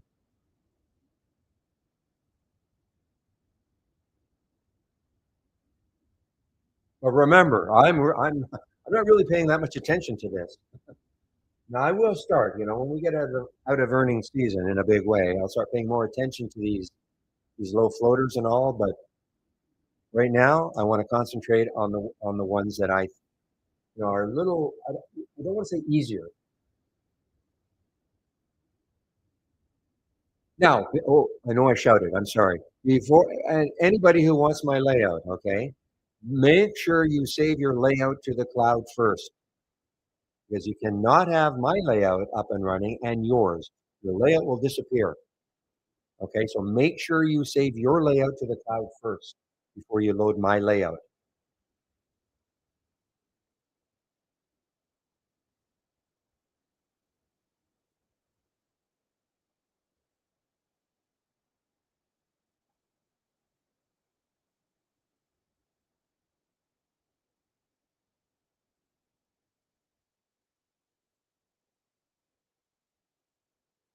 So for YouTubers, I'll do the same thing. If you're interested in my layout, now remember, when you load my layout, you're not going to see everything that happened before. In other words, in the momentum scan, you won't see all these previous ones. You'll start to see once you load it, you'll start to see them come in after you load it, not all the previous ones.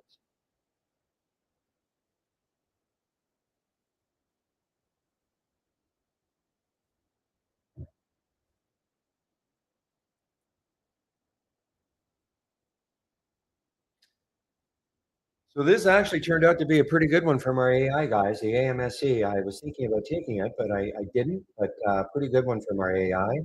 This is a gap, and also in the gap up and go.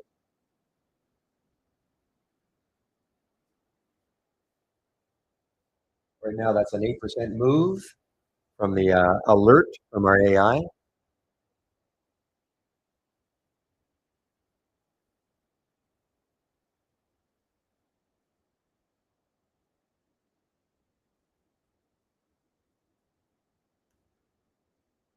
Now, I know there's been some stocks coming into the combo scan. I haven't had a chance to look at them. Ooh, a good one, a really nice one here. The combo scan, guys.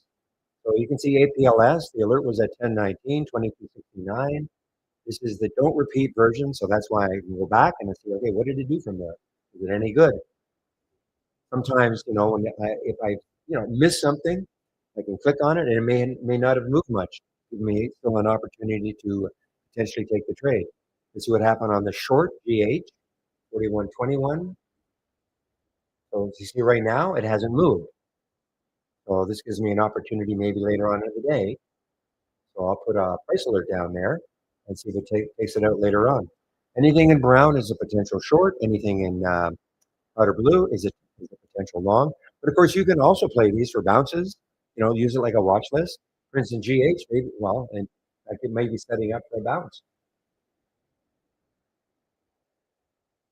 But using it like a watch list, you're not going to get too many alerts.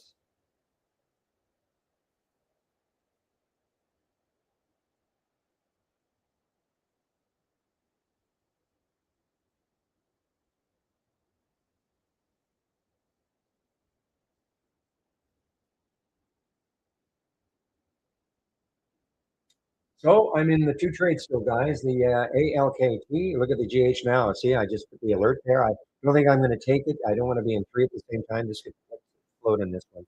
Eh, but it's up to you. I mean, now it is triggered again on the weekly chart. Certainly has some room. $39. I'm in the two trades still, the ALKT, and I'm in the Para. Well, it just means it's breaking, so the trend may be changing, turning, Nayakam. That's all it means.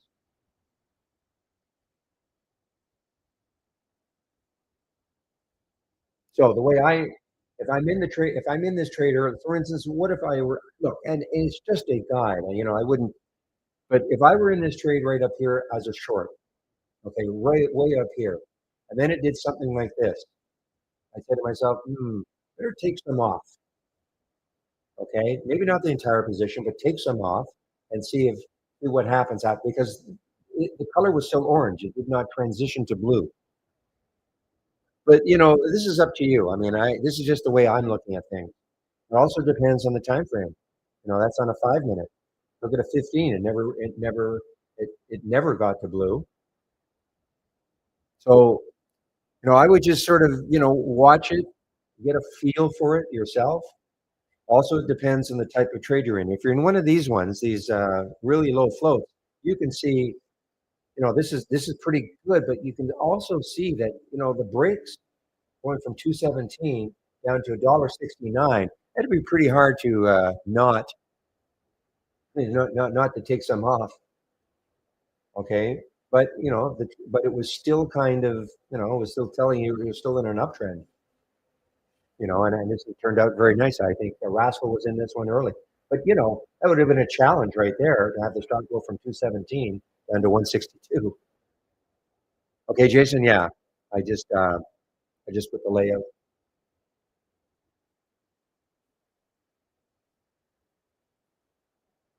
I find it like more of a challenge for the low floaters to keep in the trade than, something that has a higher float, a little more settled. But again, it's up to you, right? And when I say you, I'm not just talking to you, Nike, anybody who's listening.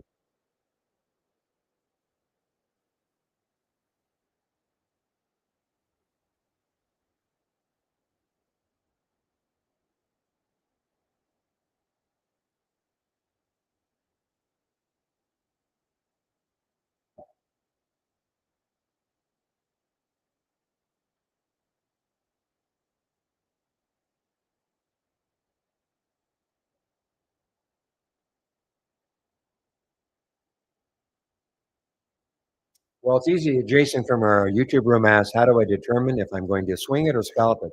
I never swing. Well, never. I don't go into a trade thinking I'm swinging. I'm not a swing trader. Now, it also depends about what you mean by a scalp. I mean, people who are swing traders think that you're scalping if you're day trading, even if you held the trade, got into something at 9:30 and got out of it at 4.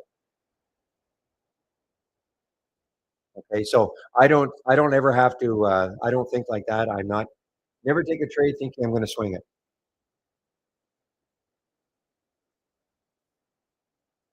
I'm well. I mean, I'm always going. I don't go into a trade thinking I'm going to scalp it. It depends, though. I mean, look, if I get into a trade and I don't like the way it's trading, okay, I may get out of the trade earlier, and just for a little bit. But I'm not going. Depends what you mean by a scalp, also, Jason. What do you mean by that? I mean, I know there are people out there that want to take 10,000 shares of a penny stock, and if it moves 2 cents on them, then they'll do so. I don't do that. That's what I call scalping.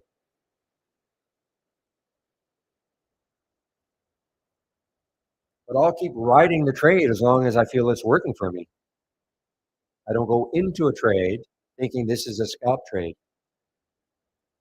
if that makes sense.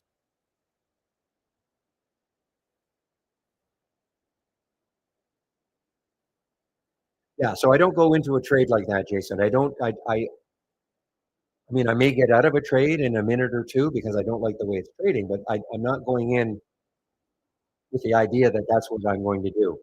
Okay. So the question again was, Jason is referring to a scalp as 1 to 2 minutes.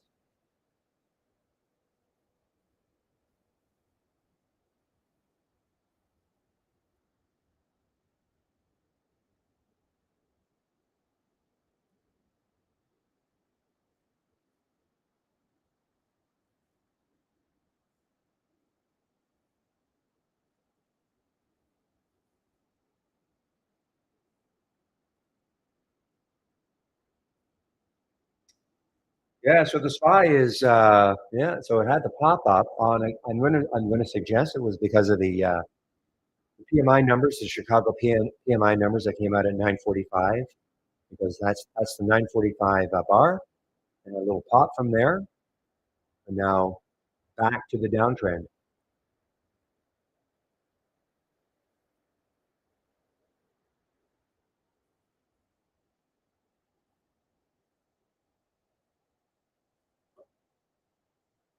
Now we're getting a lot of gap up and go. Okay, here's a gap up on reversal. Let's see what it's doing. Yeah, so this what happened? We had the alert at 10:33. I'm sorry, 13:09. So you can see, I mean, they don't all work. I didn't take this one, but they don't all necessarily when you get the alert. That's what I'm trying to say on these scans here. This is what they're looking for. They're for it's called a multi-strategy window. And the reason most people use a multi-strategy window, I can see that. Come on down, Paramount. The backs would have been an awesome one also. But it's called a multi-strategy window because you can put as many scans as you want in there. In this particular one, I have 4 scans. Now, the typical use of a multi-strategy window is if you don't have a lot of screen space. Maybe you've got one monitor, maybe you've got several alert windows dotted around. You can group them all and put them into what's called a multi-strategy window. All these are on their own. These are just alert windows.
Mute, sorry. So you're having a problem. You're having a man. Did I explain all that when I was on mute? Oh well, I'll do it again. So Arthur, is this? Are you having problems with Brokers Plus attached to your live account, like IB or E Trade or whatever you're using? Or are you talking about? Okay. So have you had problems before? Because I have an idea what could be happening, but have you had problems before, or is this the first day?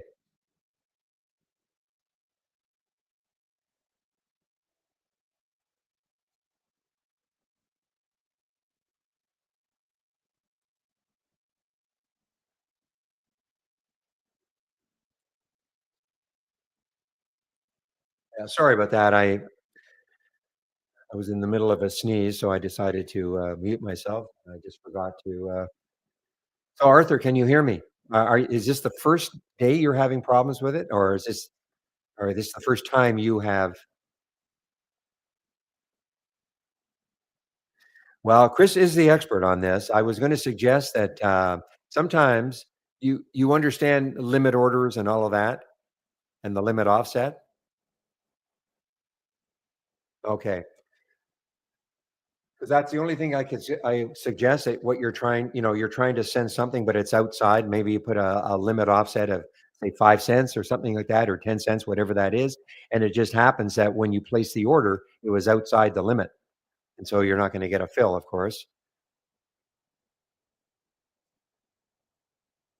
So if that's not the case, and you have selected the account, I don't use Brokers Plus at all. So you might have to go back to Chris then. I'm sorry.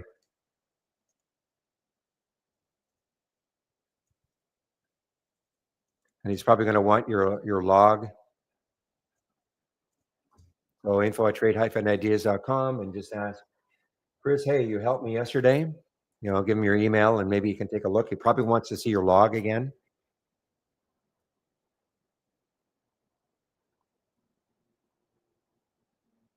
Too bad. I was hoping it was the limit offset that because people sometimes don't understand, but you say you do understand that. So I guess it's not that.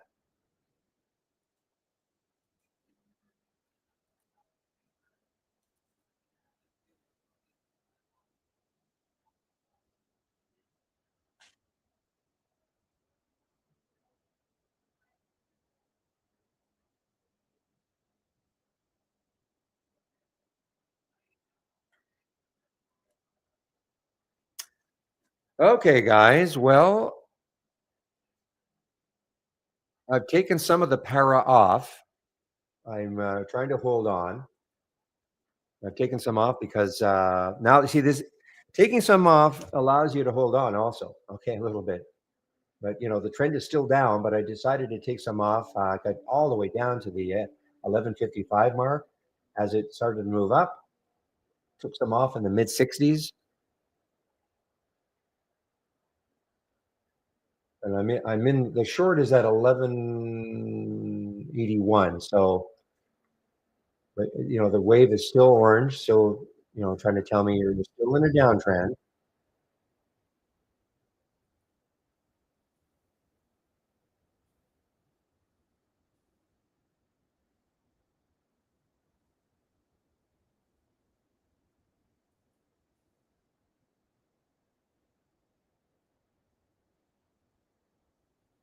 Whew, fast warning. Now I see. Look at this NCLH. I wonder how good this one would have been. This is an earnings play. One of the cruisers. Hmm. Look at this, guys. I mean, it's underneath the whole number, 26. Oh, it's a room underneath, of course. This is an earnings play.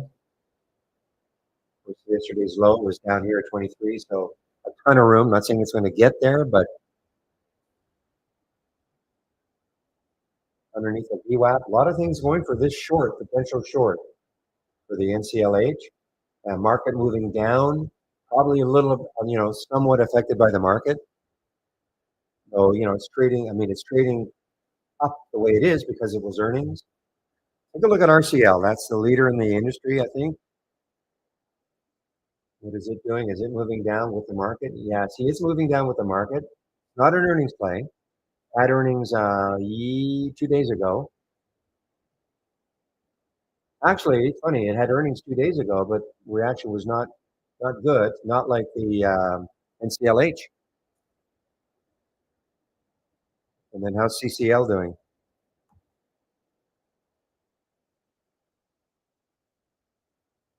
Not, so it has earnings coming up, I guess, but moving down also probably with the market.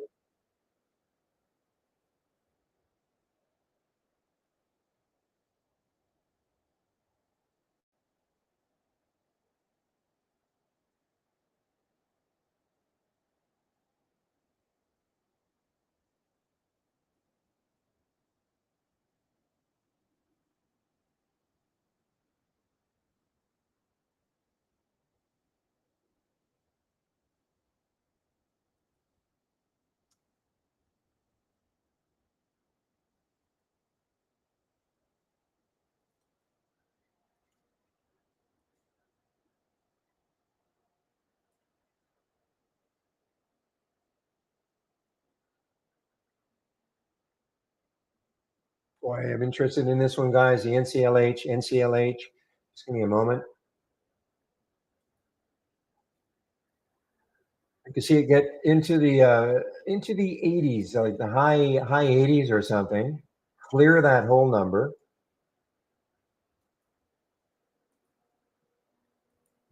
and then I can put a stop at the whole number and see what happens.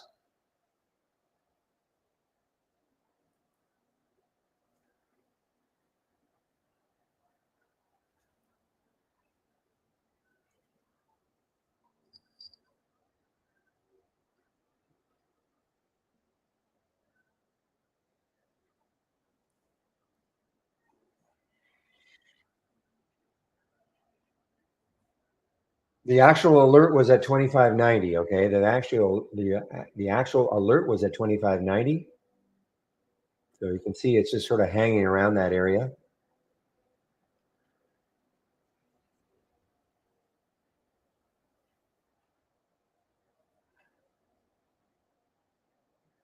Okay, guys, I took myself out of the para trade, basically flat on the last bit. Even see within reason, I'll follow that wave within reason, and it's probably hasn't transitioned.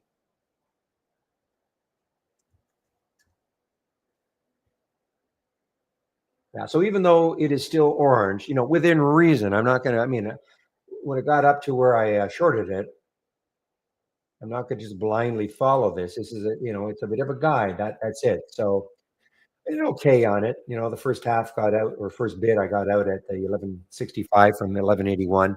The last part basically flat. Still in the ALKT some.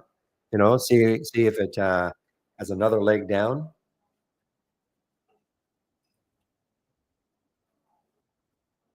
I'm waiting on this NCLH to see if we get into the say the 2580s. I have a price alert set, or at least I was setting one.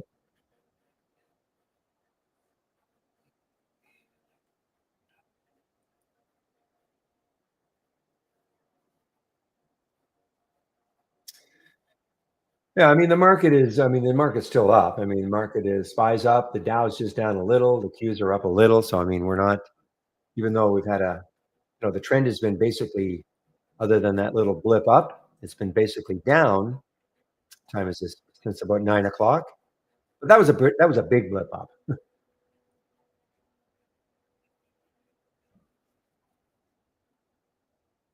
I guess if the Chicago PMI numbers hadn't come in the way they did, the market would have just continued to move down.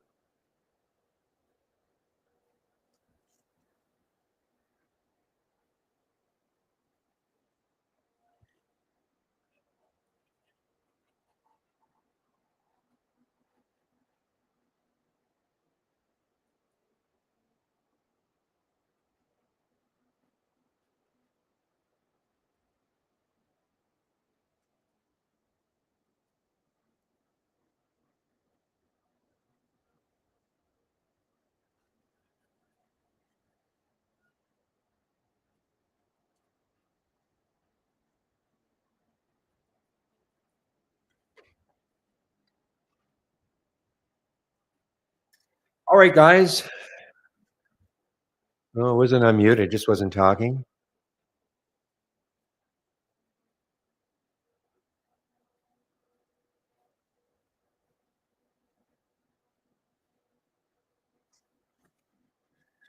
Ooh, this was a good gap down and go that it did not take. The AIN, AIN. The alert was at.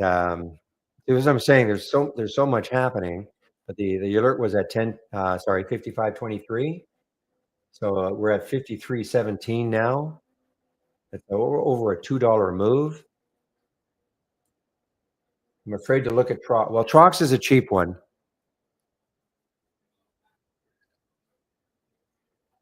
Oh man, was it shortable for me? Yeah.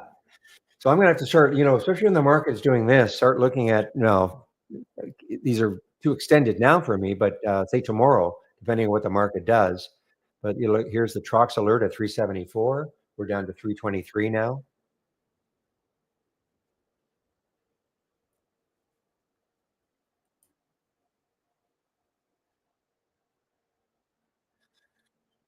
If you're asking me, Z, I don't know. I just look at their market reaction. I didn't even see what the numbers were. Okay, I don't know.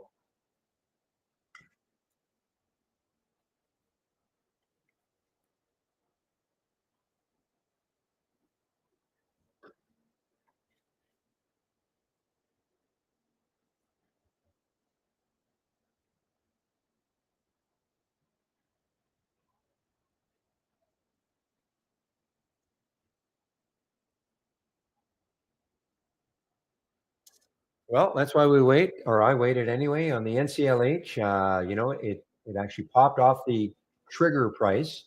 Did not fall below that 25.90, but I still have my alert set down here. That happens later on. I don't know what the news was. SNG, yeah. I actually talked about this in the pre-market because I remember reading this. It matches FDA approved Amgen therapy. So that's what they're saying,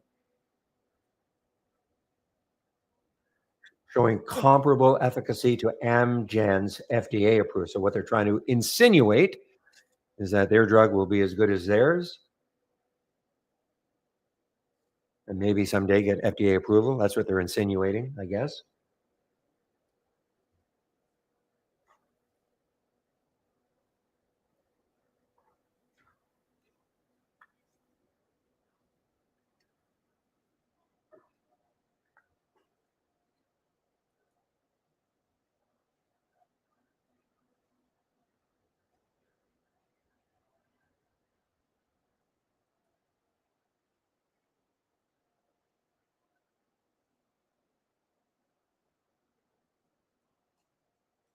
Nothing new. This was a gap up and go also. Where was the first alert on it? Yeah, almost. Well, remember, I have a 15-minute delay. So the first alert would have been at 214 on the gap up and go for SNGX. I know Rascal was in this one, but there's the first alert on the gap up and go.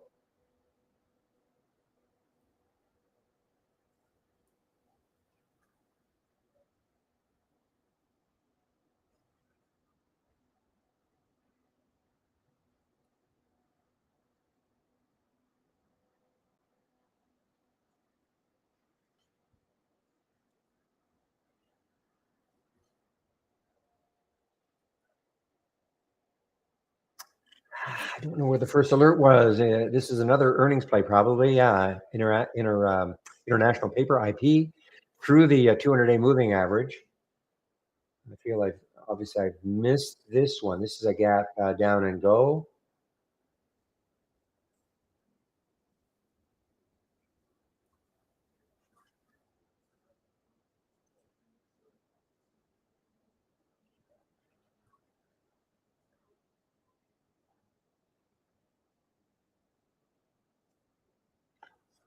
So on a daily chart, look at the daily chart on this. So the low looks like around 50. So that, this may be a nice, might be a nice bounce play around the 50 mark, guys. Keep an eye on this IP. 50, a tough number. Sometimes they get through psychological. The low is actually 50.06.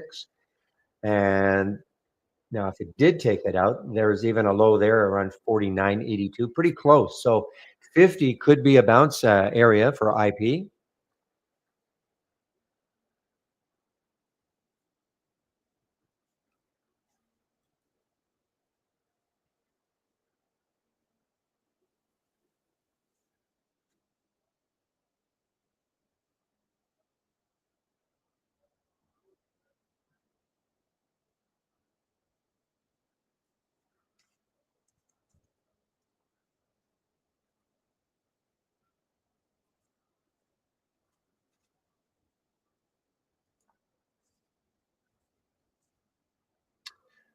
All right, guys. Well, I'm just kind of waiting on the ALKT. I mean, it may have completely run out of steam on the short side, but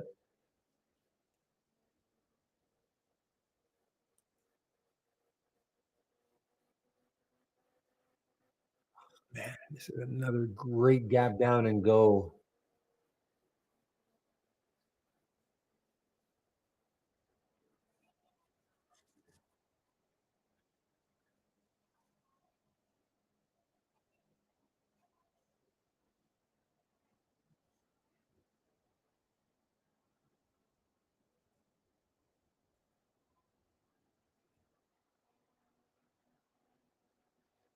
Taking a look at our AI, we've got some decent ones today. We've had these are so AMSC. It's now up 7%, but it was up a lot more. It has pulled back a little bit. This is a short ATI down 4%. UTWO is a short down 3.7%, etc. So some decent ones from the AI today.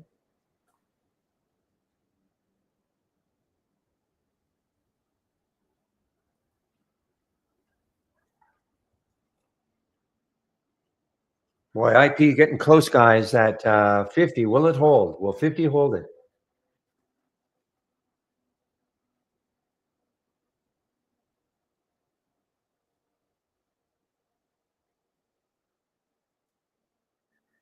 Uh, the yen. I almost almost chased a little bit here, but I backed off.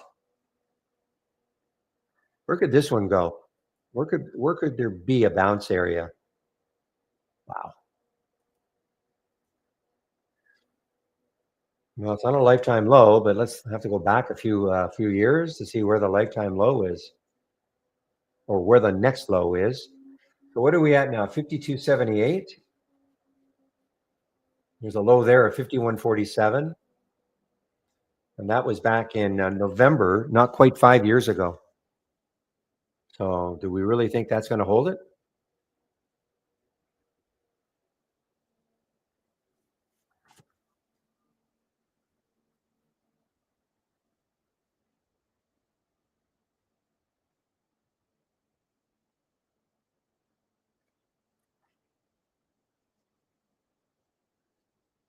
You see some of these after the fact and say, "Man, why didn't I take it up here when I had the alert?"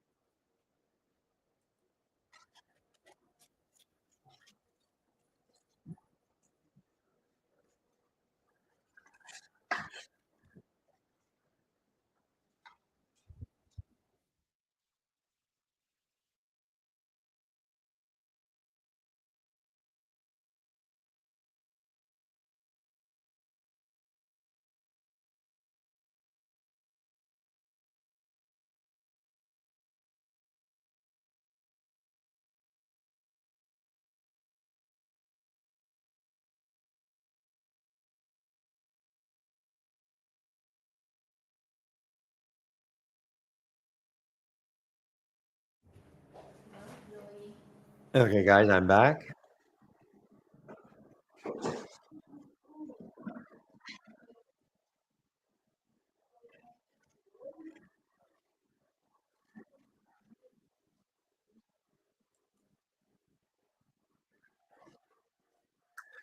All right. Well, my interest again is, peaked with the NCLH.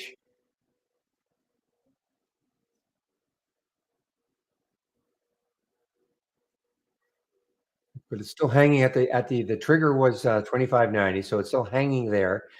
Let me put a price alert. I want to see it clear that by a little bit more. So say 25.87, and that probably get me in that trade, and I'll just put a stop at 25.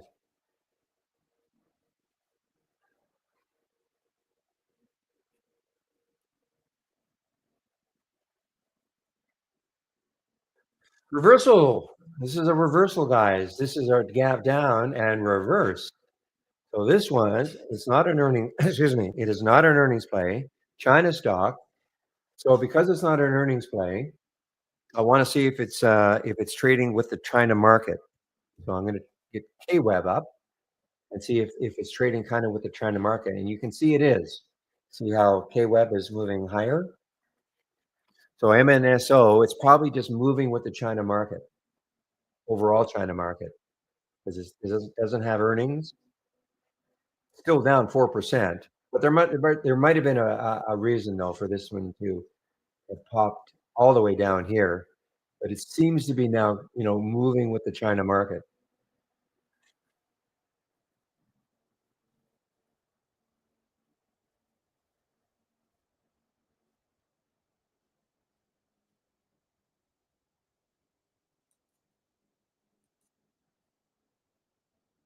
It's the float, big float, so it shouldn't be too crazy.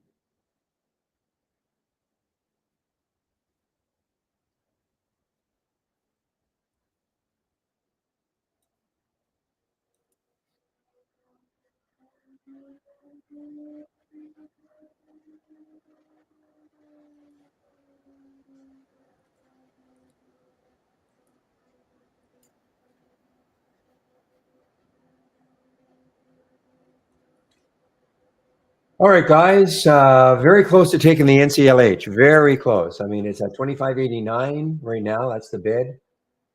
Okay. Okay. So I'm in this one, and if it gets close to 25, I'm out, or 26, sorry, the whole number, I'm out. So I'm in the short of NCLH.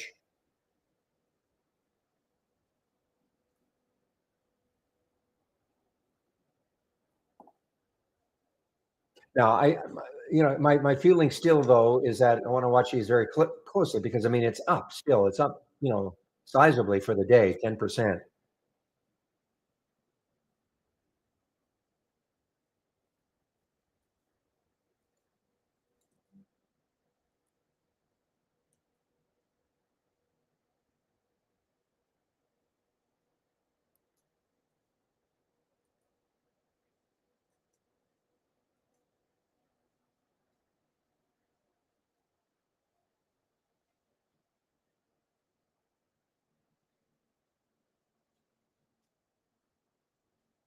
See if I can induce it down just a little bit here.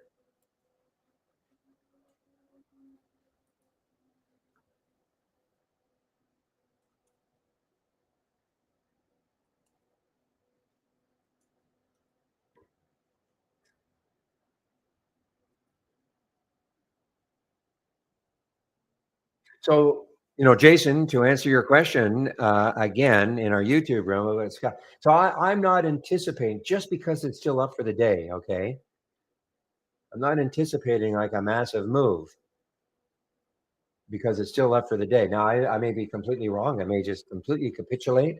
It may, the market may just drive it down, but it is an earnings play. So, I mean, obviously the reaction earnings was excellent.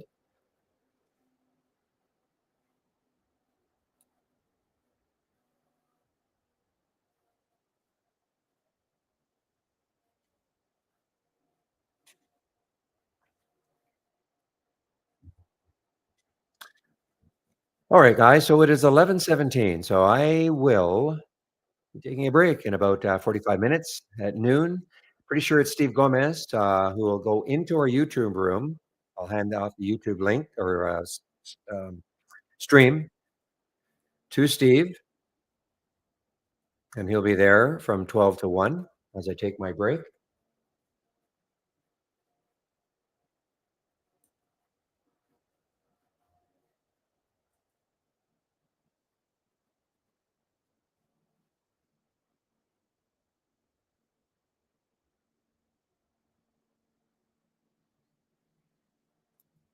All right, let me try to keep it moving down here. 25.70. Let's put a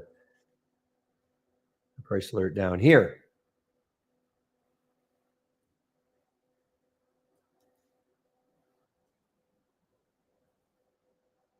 So here it is, 11:18. Who asked that question a long time ago about IPOs? Was it you, Greg? Was it Greg who asked the question about IPOs? When do they typically open? Somebody asked that question earlier, and I said, if you'd asked me that a couple, what? Oh, George. Hit the post. Starts with a G. So yeah, if you'd asked me that question, as I said in the pre-market, but to anybody else, I would say that up to about 2 years ago, I would say that most of the IPOs would come out around 10 o'clock, but not anymore. There's no real rhyme or reason. And in fact, you would think that some of the bigger ones that have a lot of following, with the Goldman Sachs and the JP Morgans, et cetera, a lot of backing would come out at least in the morning, but not necessarily. Sometime in the afternoon.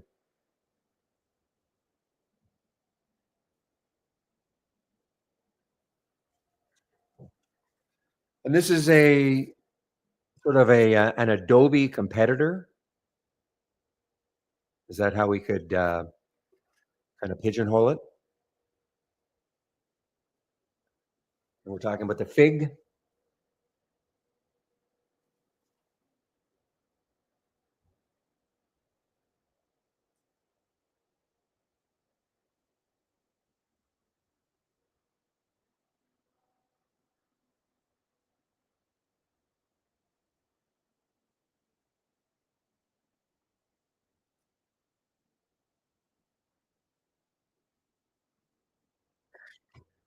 Okay, so for those of you who are looking at these changes, the change in 5 minutes and 2 minutes, you can use this.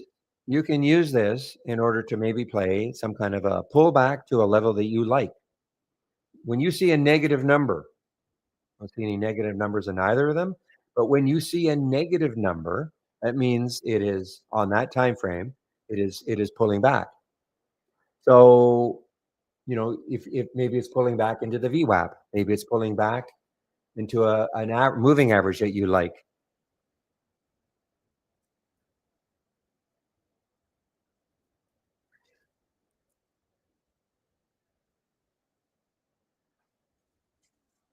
Yeah, so the NCLH now has turned into a bit of a scalp trade for me, okay, Jason, because again, it's still a strong stock. So I've made a little bit. I will take a look at it again if it gets into the 70s, but I'm still trying to figure out, these gap up and reversals when a stock is still very strong, up a certain percentage.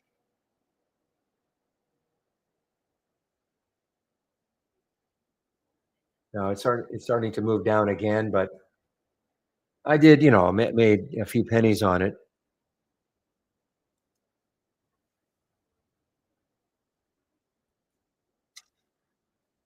All right, guys, I'm totally out of everything now. I covered the ALKT earlier too. Just seemed to be really stuck around that 2320 mark. It's not being dragged down with the market. So, whoa, ELWS. I know we saw this one earlier. This wasn't this halted earlier in the day? And it's halted again, guys. So if you're looking for the action, I mean, this will give you action. This will give you action. Okay, the momentum scan. When I say action, I mean the ones that can move. I mean, this is up 66% now.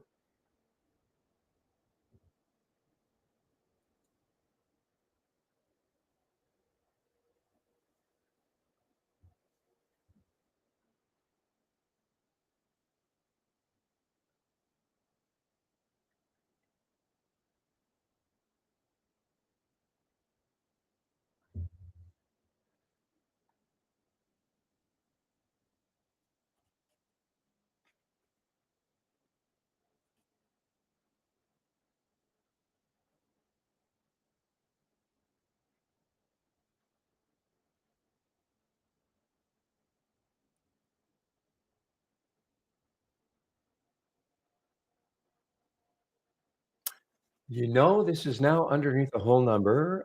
This is a gap up and reverse. The little pop up could not continue underneath the whole number.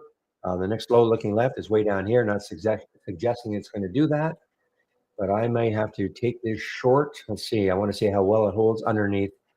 I mean, there it broke down through the 200 day. Yeah, plenty of shorts available for me at Interactive Brokers, 4.4 million. You see, I got nervous on the NCLH, and I shouldn't have. I shouldn't have.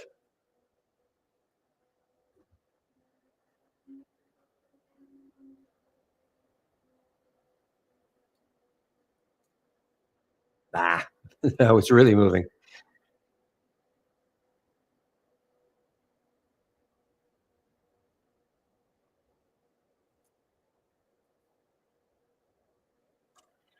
So it's very similar. I mean, the ALCH is very similar.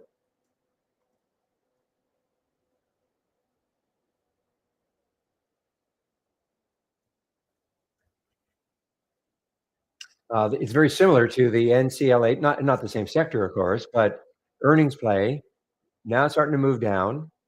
Still up for the day, and maybe this is a healthcare stock, I guess. I mean, the healthcare sector is certainly not good. Let's take a look at XLV, just out of curiosity. XLV,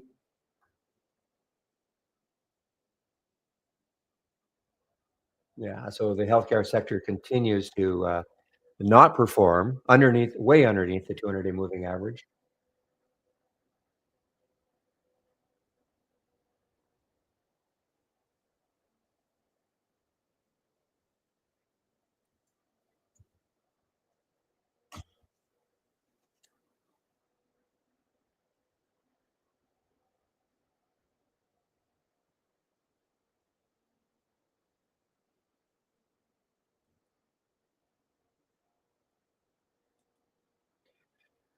Did anybody ask Dan yesterday, are we getting any closer to getting real-time alerts on the buy flags and sell flags in Tradeway? Did anybody ask that question?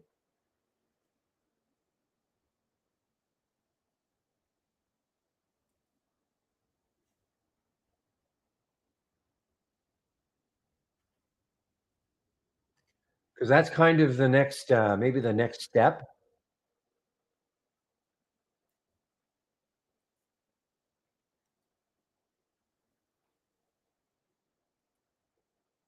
Because right now, I mean, you can't get an alert.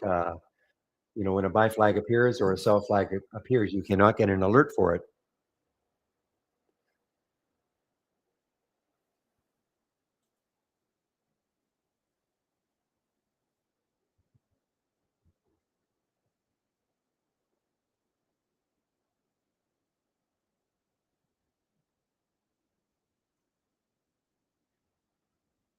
Yeah, the SNGX still motoring. Their next high, looking left, is getting close. 408.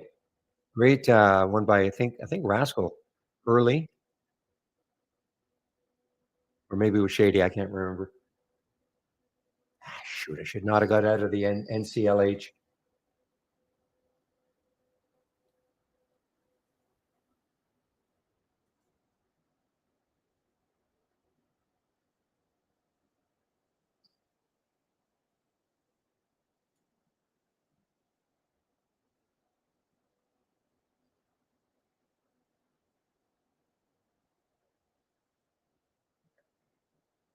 Seeing different stocks where JTB here.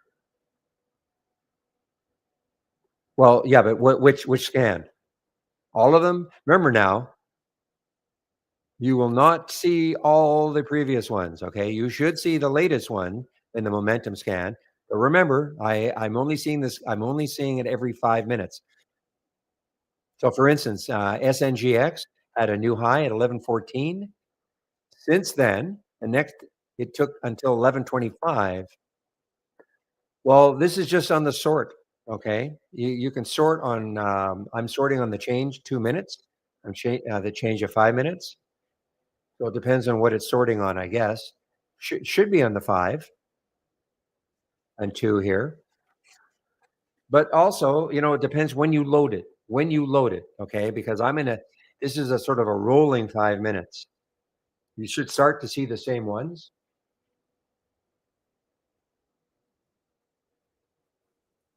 and a rolling 2 minutes.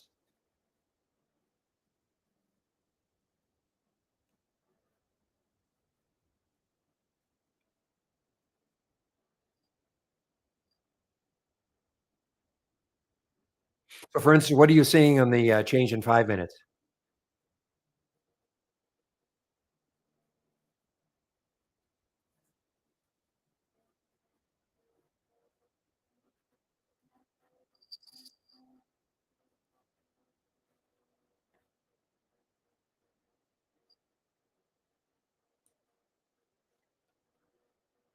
All right. Well, let's see if the ALHC has any movement down here. Okay. Just got in around the 1388 mark, and we'll see if it has moved down.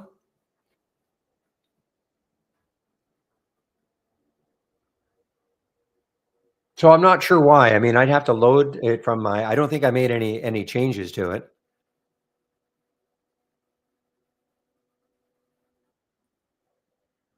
Oh, okay. Yeah. Well, it's so if you're looking at charts, I mean, obviously, I'm just clicking on different symbols all the time.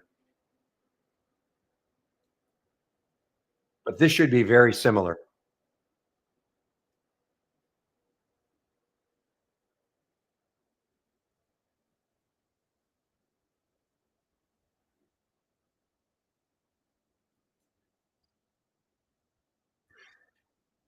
Yeah, understand. Okay, I'm going to repeat myself again for anybody who is loading my layout or any scan from me. Okay, you're not going to see all the previous ones. You're only going to see the last one.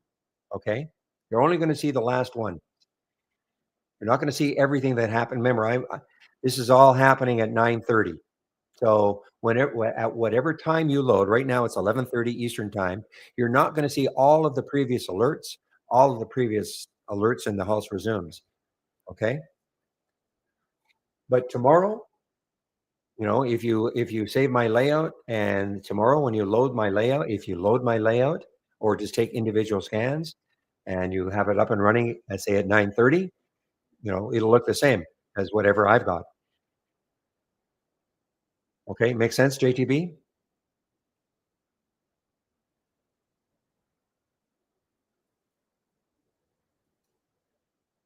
I know it's confusing because people say, I loaded your layout or I loaded your scan, and how come I'm not seeing everything?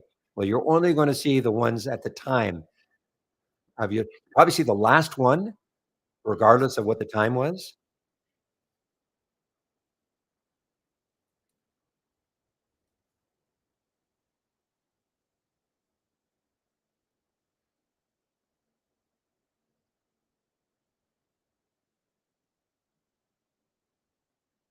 Why this SNGX?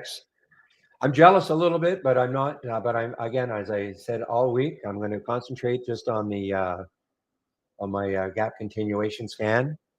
But no question, SNGX, awesome. Next high looking left is 486. I'll get back into these. We're not going to be in earnings season for, let's say, another month of this.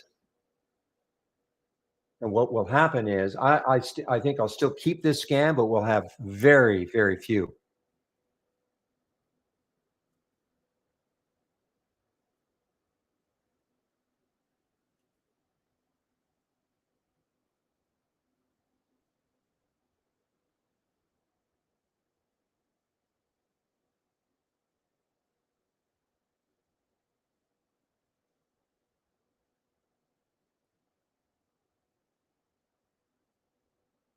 It was on the gap. It was on it. Z. It was on it. It was right here. Oops. I'll show you where it was. The alert was at 217 right here. 946 at 214. And it would have been earlier, but remember, I do put a time. I don't want to see stocks before 9:45 because then This would go crazy, stock gaps up, gaps down, gaps up, gaps down. So I put a delay at 9:45. You don't have to. You can always make a change. You can always, you don't like that, you can start seeing these right at 9:30. But there was the SNGX at 9:46. Price was 214. Okay.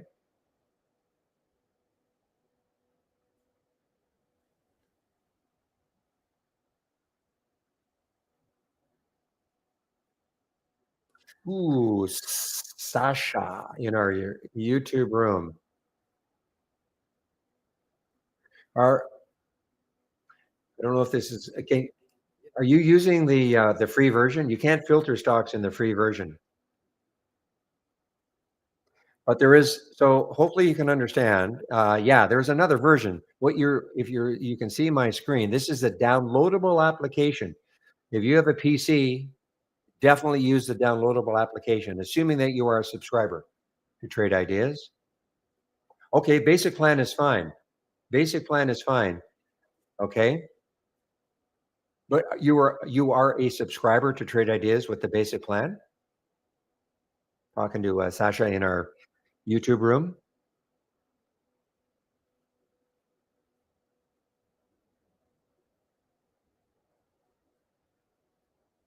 Okay, so if you're if you have the capabilities, you should be using the downloadable application, not the web-based version.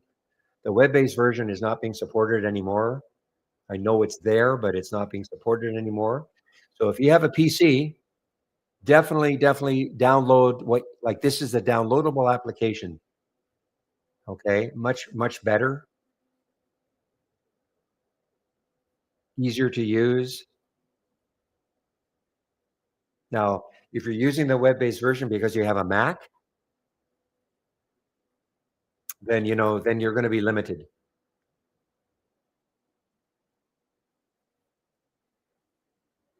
Okay, so you do have a PC. Perfect. Then go to my, I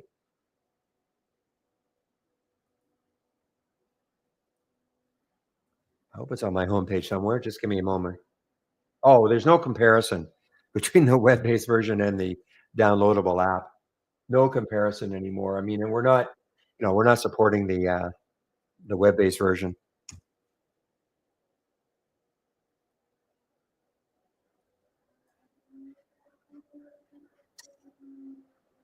Ah, okay. I'm gonna have to give you the. Do you know how to get to the home? That's my homepage. Okay, so where's a link to the homepage? The Trade Ideas homepage. Can't believe it's not here somewhere. Used to be. Used to be able to go up the top here, and the downloads were there.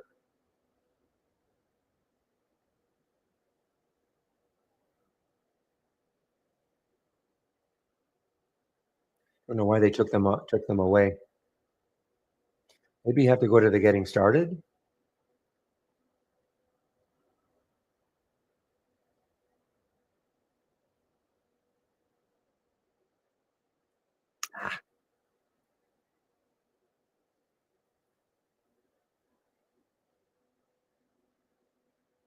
As usual. Thank you, Pepe. I'll just give gentlemen the link. So here's the download page. Okay. So just you can pick either the beta or the so-called pro version. Okay. Beta's fine. And here's the, so download either one. Okay. And then you are going to be a lot happier. I can give you the scans that I'm currently sharing. The reason that we're not scrapping it completely, market, is because there are people who use it who can, they don't mind it. If you're, it's cumbersome, but some people have gotten used to it. It's been there for years, so I guess that's the reason. So we don't want to tick those people off, but we're certainly not promoting it.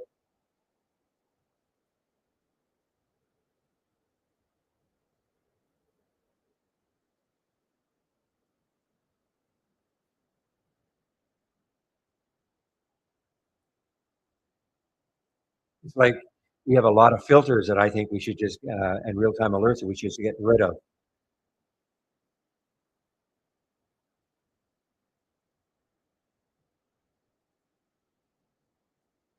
I think we just have way too many options. But there'll be people out there.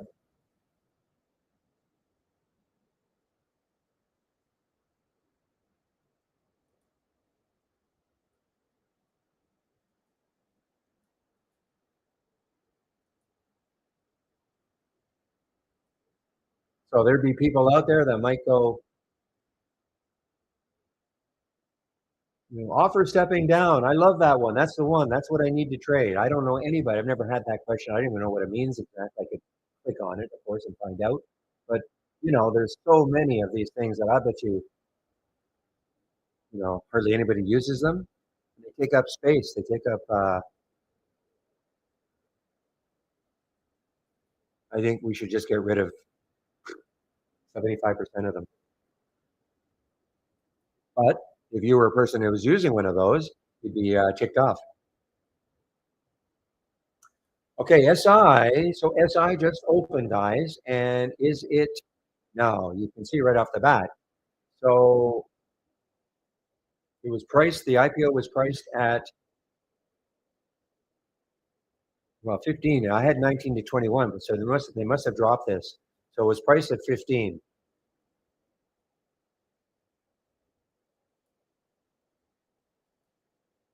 So as we speak, it's a little bit above the 15. This is an IPO. Morgan Stanley, Goldman Sachs, and probably some other ones are behind this one. Only 5 million issued for an IPO today. Wow, look at that! What a pop!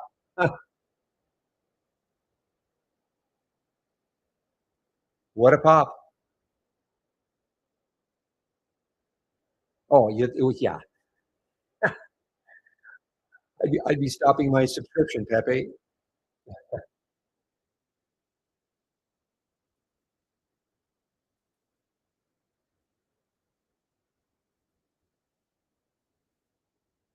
Not going to happen, Dak. Not going to happen. I know you've asked it for years. All right. Well, ALHC, it's giving me something.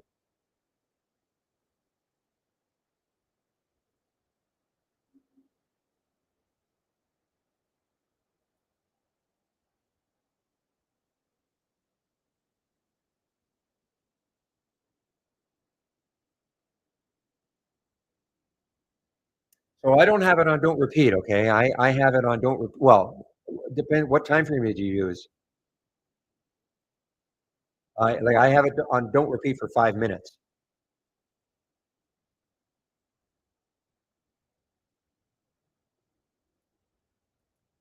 Okay.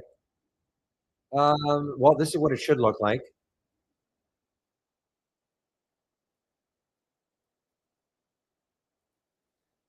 It is looking for stocks between $1 and $100. Current volume is 20, meaning it's trading at least 20 times normal up to this time of day. 500,000 shares, minimum 1,000% of normal in the last minute in terms of volume. 400 in the last 5 minutes in terms of volume, and 2% up from yesterday's close. That's what I'm using right now. Understand, guys, and I'm going to just general blanket statement. This is what I happen to like. Okay, doesn't have to be. You don't have to change it. If like for instance, you might look at this. Oh, well, I don't like that price range. I only want it between 1 and 20, or I don't like that minimum volume. Maybe it should be different, or any of these numbers. This is not the be all and the end all. It just happens to be what I like. But I don't try to force what I like onto anybody. And I'm not just talking to you, JTB. I'm talking to anybody who's taking any of my scans. I basically call them a template, and you can always adjust them to your style of trading. But that's what I've got right now.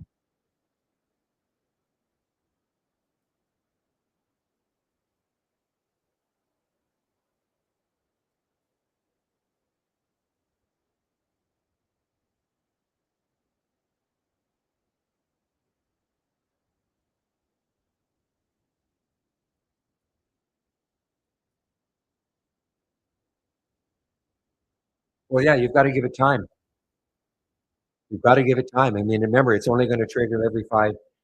It's not going to trigger every 5 minutes, but it's going to at least have to wait 5 minutes for a stock. Now, you may get something brand new that'll show up. Okay. But for instance, for SNGX, the last alert was 11:38. At 11:42, or sorry, 11:43, if it makes a new high for the day, you'll see it. You might want just the repeating version though. I don't, it's up to you. This is just what I want to see. Every 5 minutes.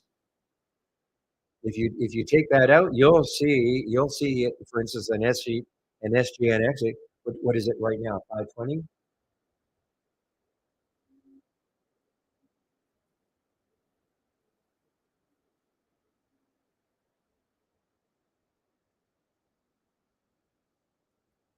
So it's up to you. You don't have to put the 5 minute on. You want to see it over and over and over again, like this. This is another scan. You see it's over and over and over again.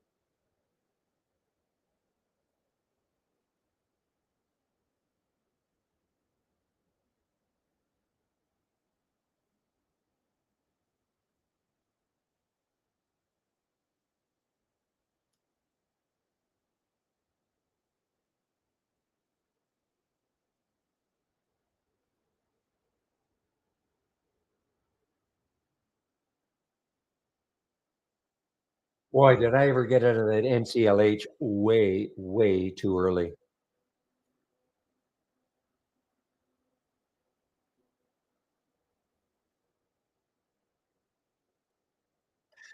So, guys, these are awesome. I mean, there's no question. I mean, the SGNX and some of the ones that are here, they're awesome. If you're new to trading, though, I mean, it's because of usually they're very low flow. They can be a little more. They're going to be a little more volatile. Something from the gap continuation or reversal scan, they're going to be less volatile. I'm not saying there's no volatility, but they will be less volatile. So if you're just starting out, look at that NCLH. Oh man. Well, I had the idea, but I was too biased and thinking, well, it's still very strong for the day. And the minute it had a little uptick, I thought, okay, take your profit and get out. But I should not have done that. That's why I'm really trying to hold on to this ALHC.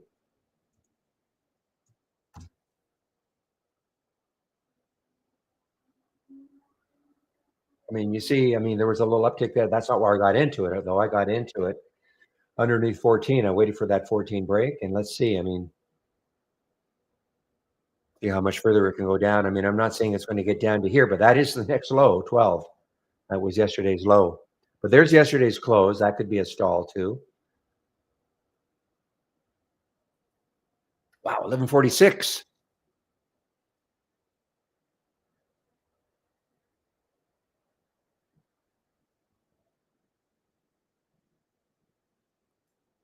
So in about 14 minutes, guys, I will be leaving for about an hour break. I'll hand Steve will take over in our YouTube feed. I'll hand it over to him and then take my break and come back at about 1, probably a little earlier.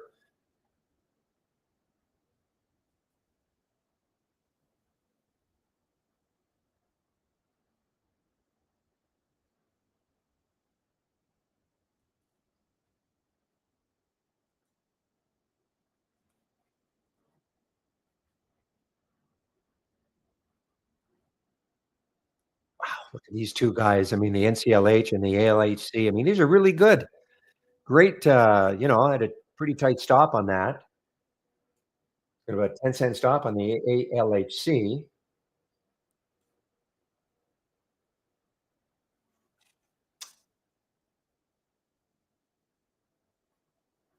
So on that little,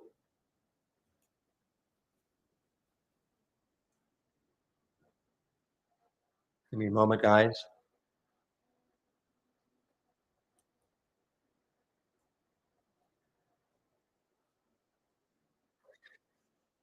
Okay, so I'm still going to try to ride the wave here. It did have a little pop. It got down to 1366. The minute it got back into the low 70s, I did cover some. Okay, so now it allows me to hold on.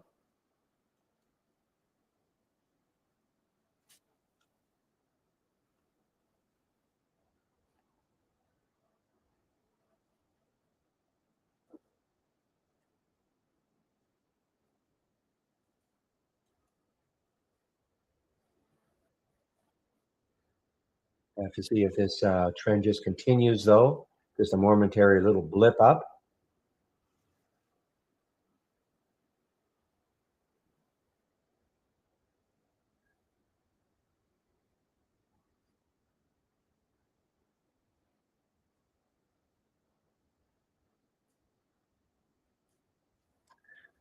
All right, guys, give me one moment.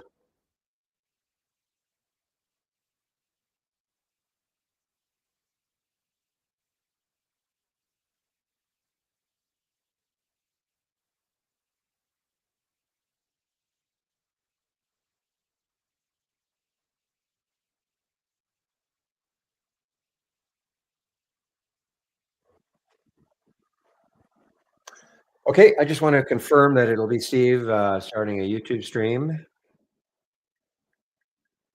Almost 100% sure it will be him, but always good to check. Steve is the originator of the trades of the week.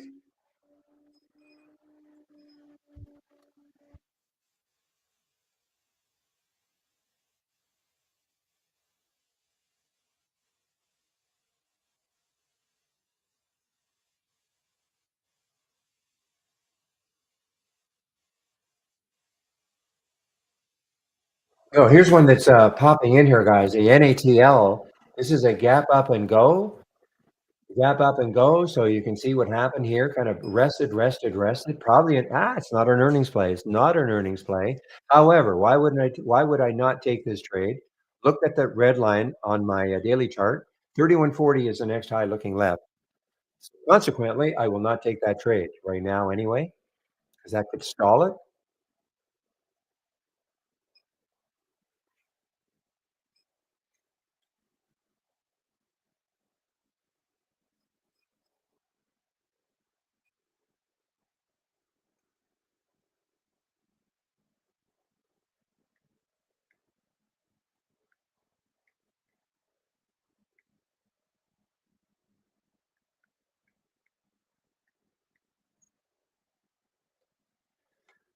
Okay, just want to confirm that it is Steve today at our in our. So again, he's the originator of the trades of the week, and he is way more of a swing trader than I am. So it's always a good idea. Before I forget, I'll put the YouTube link in to the main room so you guys can head over and listen to Steve if you want. Don't go yet. Nobody's there yet. Well, you can go. You'll hear me. I'm still there, of course.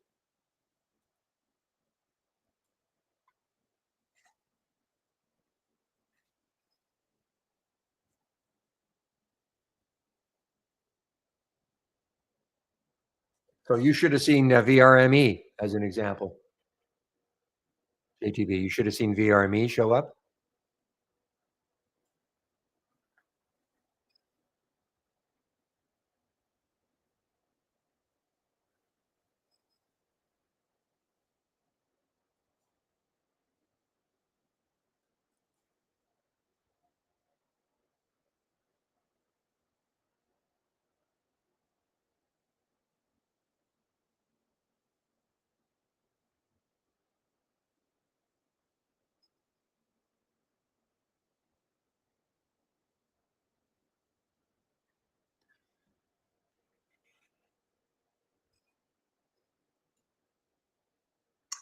All right, guys, another 5 minutes or so. Okay, Steve just confirmed it will be him.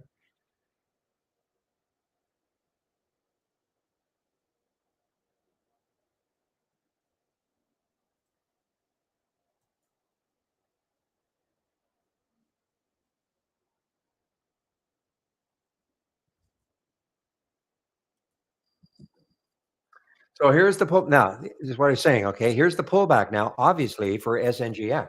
Okay, here is the pullback. So if you're a pullback player, maybe you missed it the first time. Maybe if you have a moving average on one of your charts, depending on the time frame, maybe it's coming into the moving average. And if like Steve, he'll probably talk about it on the 15-minute chart. He likes the 10 SMA. So I don't know. I don't have the 10 SMA on my chart, but or the VWAP. There's that purple line is the VWAP. And so maybe obviously if the VWAP were up here, you might be looking at that and going, this is starting to pull back into the VWAP. Maybe the VWAP acts as support and maybe it bounces off that. So that's how you can use when you see a negative number. That's how you can use this to maybe look at pullback plays. Okay. These are again, this is just a 5-minute change. The most what has changed the most, either negatively or positively within a 5-minute period, and this is within a 2-minute period. Now, SNGX is not shortable for me, so because possibility that this is going to give it up for a while. Already 535. That's a dollar move down. But again, pullbacks.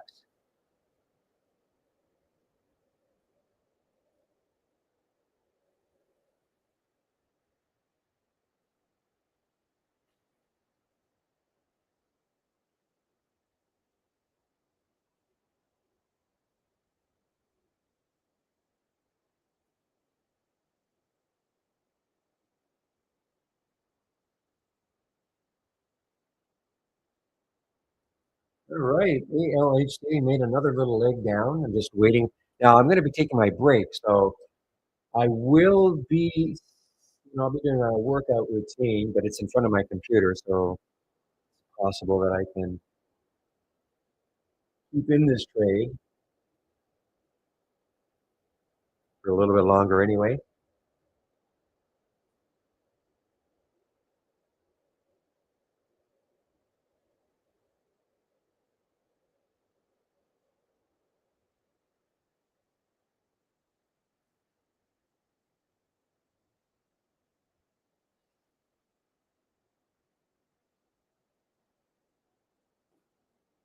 Yeah, so right now, as we speak, this is like a 2-to-1 risk reward for me on the AL with a 12-cent stop.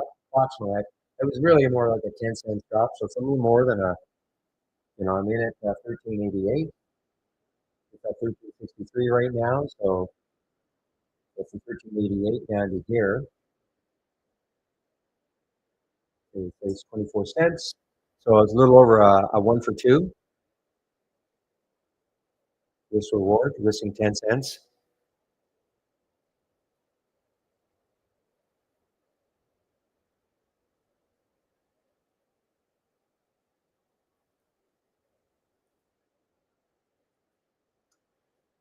Well, that destroys my theory anyway about maybe not wanting to short the ones that are still for the day.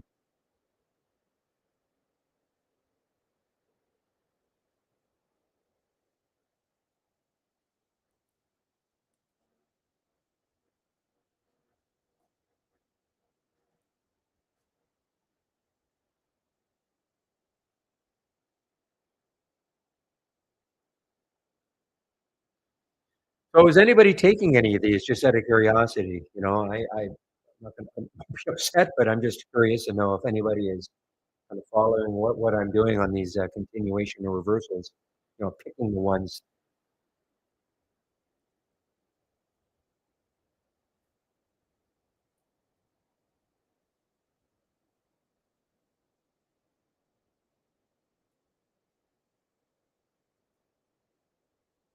This was another one that unfortunately I didn't get.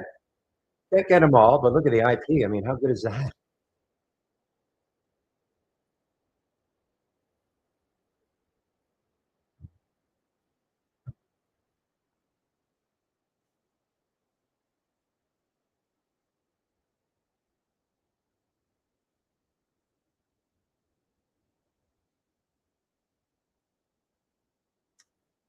All right. Um, So I'll put my announcement up here. Okay. I have to wait for Steve to show up.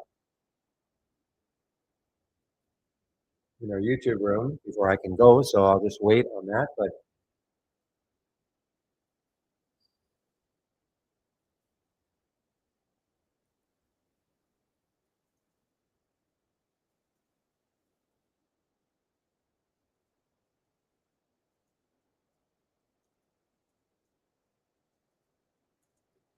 okay, so when I take my break, I'll be back probably earlier, but I don't know, I say it every day, but just in case.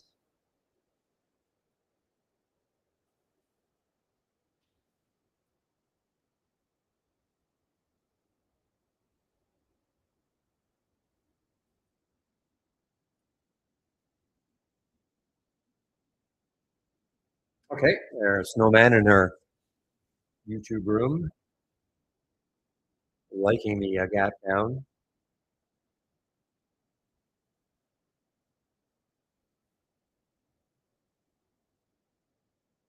I mean, the problem is there. I mean, I could make the filters a lot tougher. We wouldn't get as many, but on the other hand, I'm really just looking for the yellow ones anyway. This is the repeating version, but didn't get too many. Take a look. This is the don't repeat. So one, two, three, four, five, six, seven. Yeah, not too many over the course of the day. So if you just concentrate on those,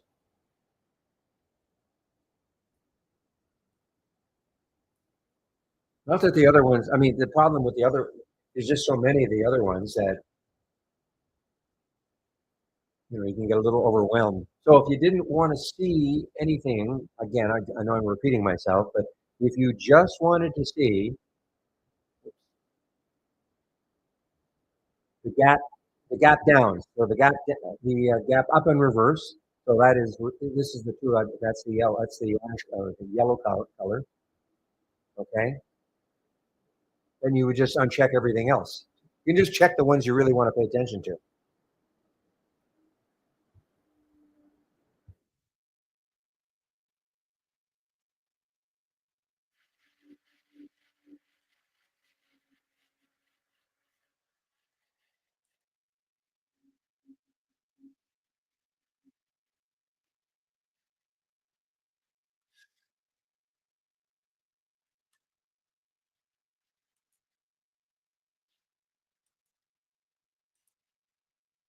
Okay, guys, it is noon, but Steve sometimes is a little late because he has things that he's doing. I'm just waiting for Steve to show up.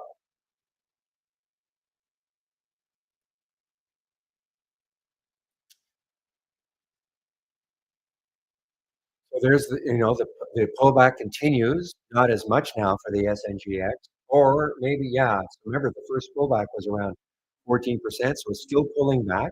You never know, guys. I mean, this might be one of those also that later on in the day, in the afternoon, maybe it starts to rest a bit and then has another surge on volume because I think it's still got a lot of room. As a weekly chart, with a monthly chart. Yeah, so on a monthly chart, there's your next high is 487. What did it get up to? Way above that. So the next high was 540. I think it got above that too. So I mean, obviously if it takes out the highs of the day, your next high is way up here at 15. I think it's going to get there, of course, but that is just something to keep in mind later on in the day, depending how severe the pullback is.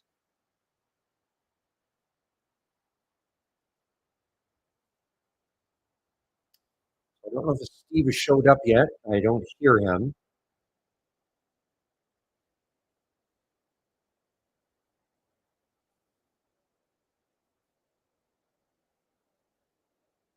Boy, this one. This is the one I really wish I had seen a little bit earlier, this IP. I mean, how beautiful is this? I mean, look at this on a 15-minute chart. Nothing, even on a 5-minute chart, though, hardly any little pops. Way easier to keep in the trade. on a breakdown through the 200-day moving average, earnings play. Steve, he's in? I don't hear him. Oh, we started another stream. Okay. Well, I'm not handing off to him. Okay.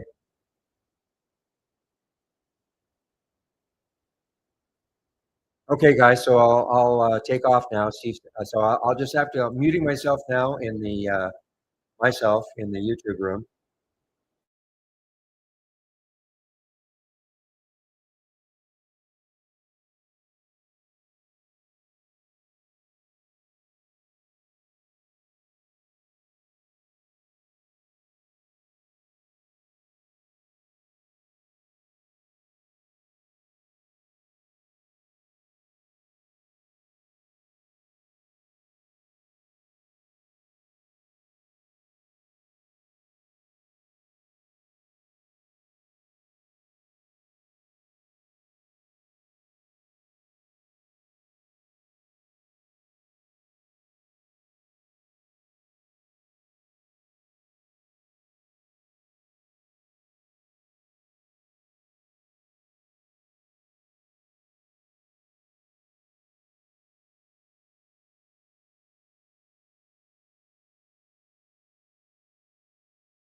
All right, guys, I'm back in YouTube. I know Steve had another stream going.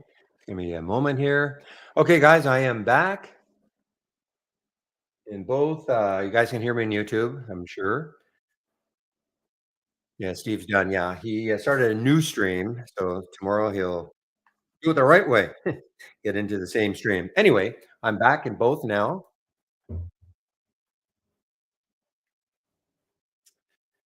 And let's see what is happening now as we're perusing some of this stuff here.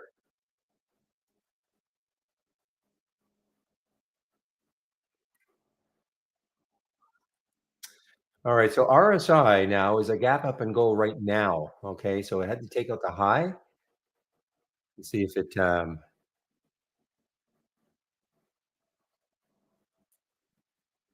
DFIN also showed up. And this is about an hour ago though, so let's see where it moved from there. Well, not bad. I mean, the alert was at 51.37, is at 50.15 now. Not bad, but I'm this was an hour ago on that alert.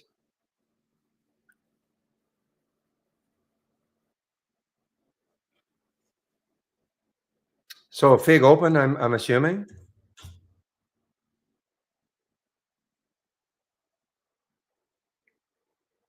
Not yet. Okay, fig it's not opened yet. What you guys are looking at, I guess, is the potential for where it's going to open.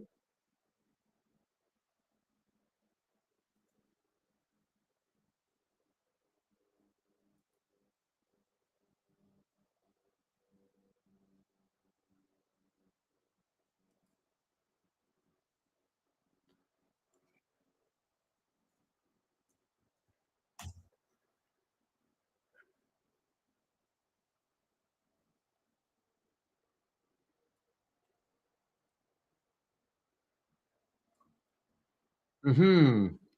Yeah, this is just maybe starting out. Big base down here for Yosh.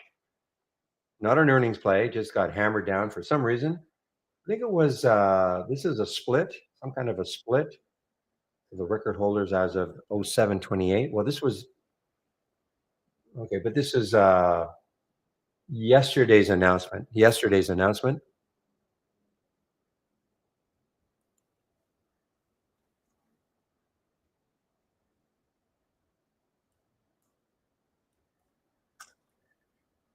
So I am out of everything, guys. I have nothing on right now.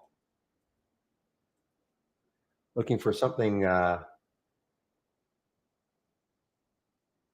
see you're looking at PayPal. Yeah, this was on that daily reversals from the close scan. A lot earlier.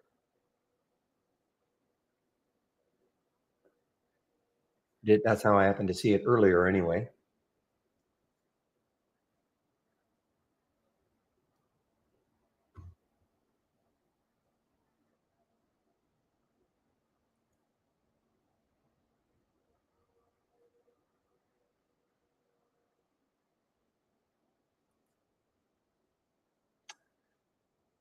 Okay, so RSI. So there is the so 2019, approximately 19, pulling back a little bit. It is an earnings play. RSI is an earnings play.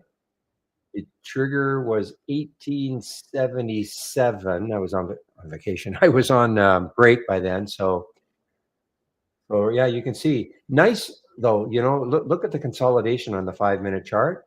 Consolidation, a little pop, and then boom, some volume came in and that popped it up.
Okay, guys. Yeah, I did my video on AMSC, QTWO, QTWO, another nice one from the AI.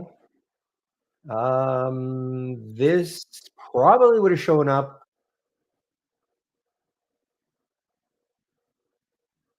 Yeah, I don't know if it would have shown up on the gap. Probably would have shown up on the gap down and go. Is out of the price range though. I think that I have.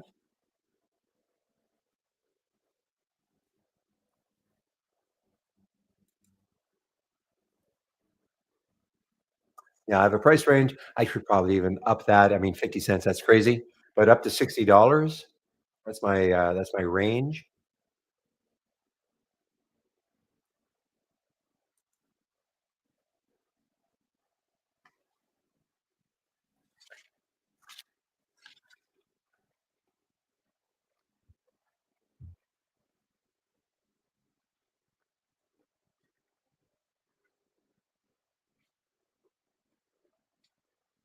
And IP just continued. Probably had a little bit of a yeah, not much though. Look at this. I mean, it basically rested here and now another leg down. That's the one I want for tomorrow. That type of that's been just beautiful. Though I got to tell you, the ALKT was beautiful too.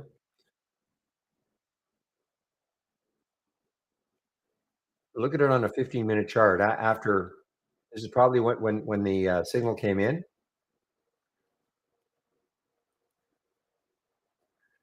So did it open? Did it open? I don't see that it opened here. I do have a price alert set on it, so it should have opened. So it hasn't opened yet.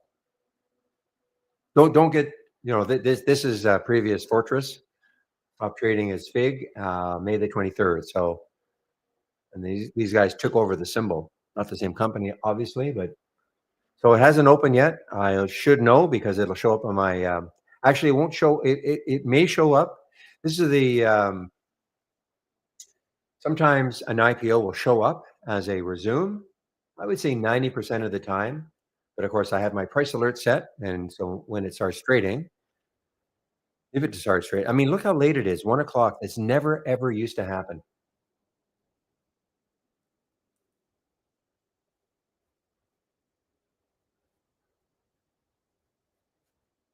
Gap down and go means at the time of the alert, at the time of the alert, it met all the filter requirements and then it was making a new low for the day. At the time of the alert, yes. Doesn't yes. So that doesn't mean, of course, that when you get the alert, it may just stop right there and pop right back up. Obviously, we don't know if it's going to continue, but that's yeah, that at the time of the alert, it had gapped down and then it made a new low, like the IP. Okay, it had gapped down,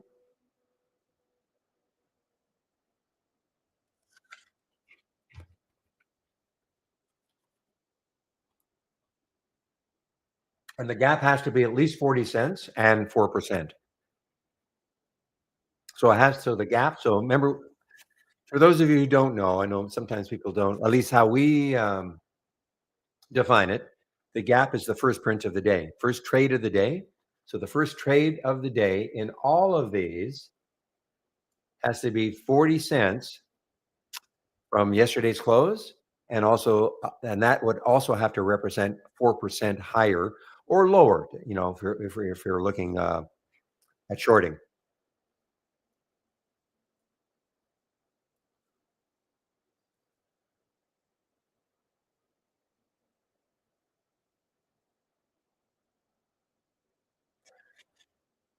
Normally these big ones though, normally the big ones when it's announced and they have a firm date, normally the big ones, it's usually well, here's the Shoulder Innovations as an example. Shoulder Innovations just launched today and it was priced at $15 a share. So, there's mild enthusiasm for it.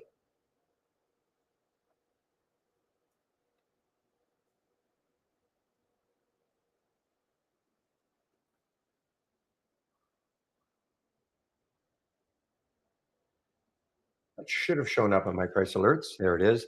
So 5 million. So yeah, I mean, when I looked at this yesterday, it looked like they were trying to price it between 19 and 21. So obviously they couldn't. So they priced it around 15, around 15.50, or priced at $15 a share. Yesterday in the calendar, it said between 19 and 21. But Goldman Sachs, Morgan Stanley, etc., are behind this one.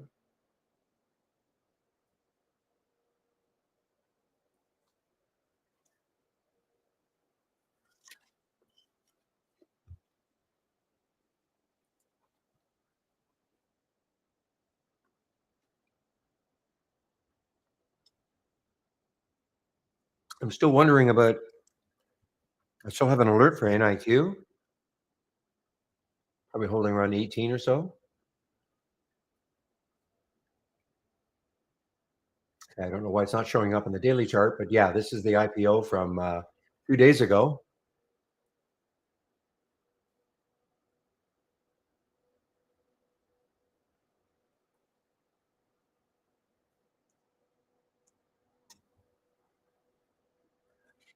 Yeah, so I mean, this is so far, blah. I mean, the IPO was priced at 21, never got there, and it's continuing to kind of drift down.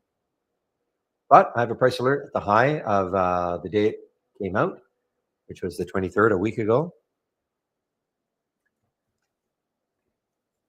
A YMAT. Yeah, so I mean, it got up to 489. Yeah, really nothing.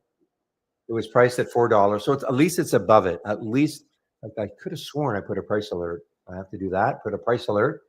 Never know, guys. I mean, this could hang around this area for 4 or 5 days, 2 weeks, and then all of a sudden explode. So that's why I'll put a price alert up in this area in case it does.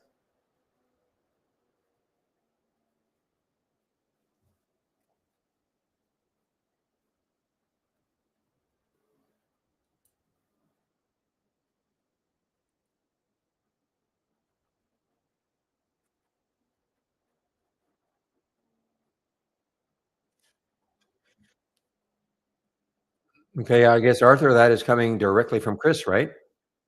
You're talking about Brokerage Plus.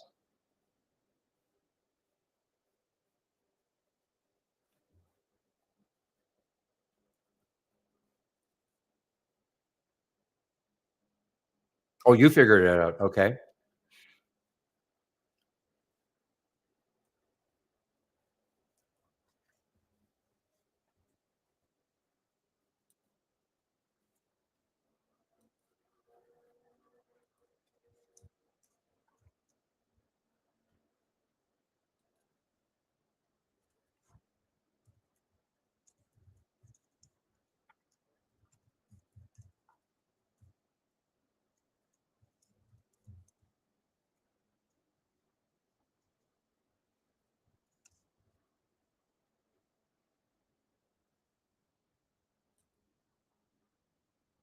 Oh, he confirmed it. I see. Okay, cool. He's got a tough job, when he's trying to figure out all this stuff. Cheers, people pleaser, in our YouTube room. He does a tough job trying to figure out. There's so many nitpicky things that can happen in Brokerage Plus. And I know he tries to analyze the logs and.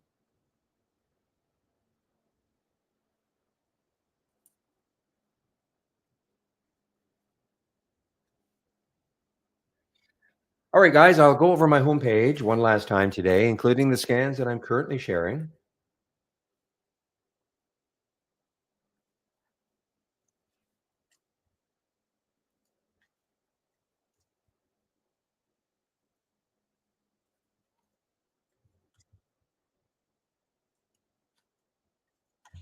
Okay, put the links in our YouTube room and in the main room. So click on the homepage link, and this is what you're going to see.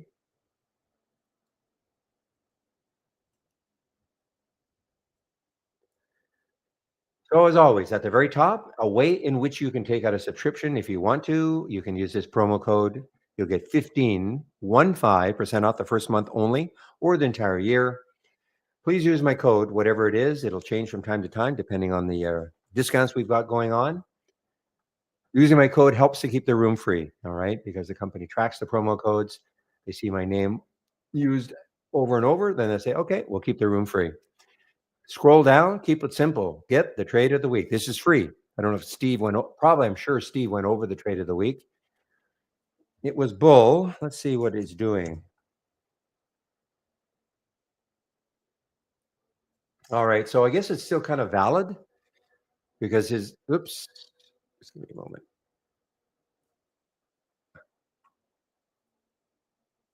Yeah, so the trade of the week was bull and a bit of a stranger one. Normally, what he was saying is wait for a pullback into the 14 area. And obviously it did that. Okay, it did that. And so that's what he was talking about, waiting. So, I mean, you guys could be in this, and these are designed for longer term holds, of course, but how you trade them, if you trade them, up to you.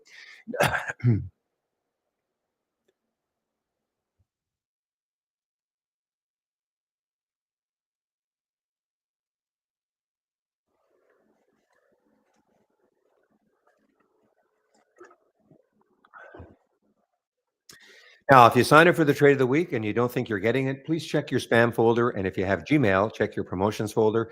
Please do that before you start to or start like asking us, hey, I signed up for the trade of the week. I'm not getting it. So please do that first. If you still don't see them in your spam folder or in your promotions folder in Gmail, then certainly contact us. Education section is here.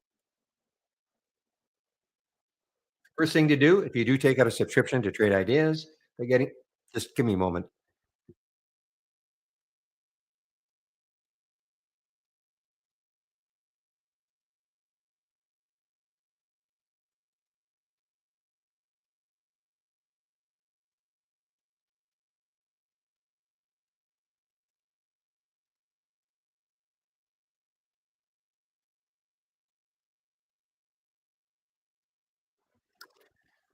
They always say, don't eat when you're talking, in a movie or, or anyway, like apples.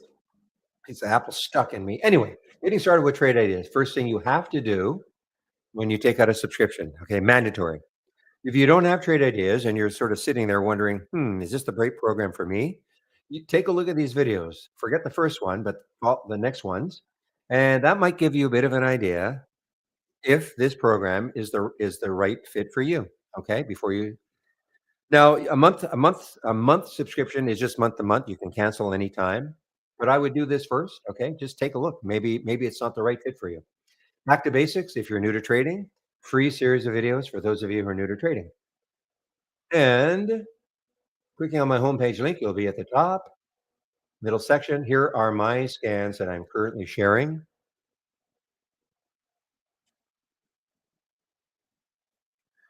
Arthur, you can make that. I mean, I have no idea if they can do that. The developers are really not concentrating too much on anything but the money machine. I'm not saying it can't be done, but best thing to do is to go send something to info@trade-ideas.com.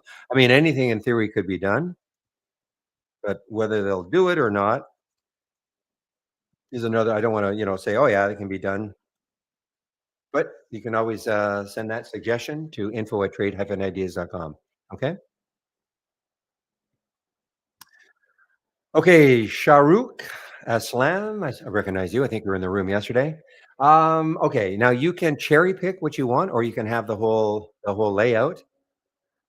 So if you want my layout, but just let me keep going here. Here's the most. This is the most. This is the biggest change in 5 minutes. The biggest change in 2 minutes. It could be negative. It could be positive. Okay.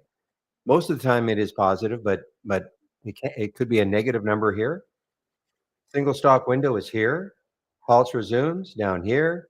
And this is the momentum scan over here. Remember, I've got two other scans that I really pay attention to, though I haven't haven't had a real chance to pay attention to the combo scan. The combo scan is here, but the gap continuation or reversal scan, absolutely, I've been paying attention to it all day long. That's really all I've done. I've not done really anything else with these, but Chaz, I'll answer your question in a second. But if you want my layout and the layout that looks like this with these charts and all, I can give it to you. Yes, or you can just cherry pick what you want.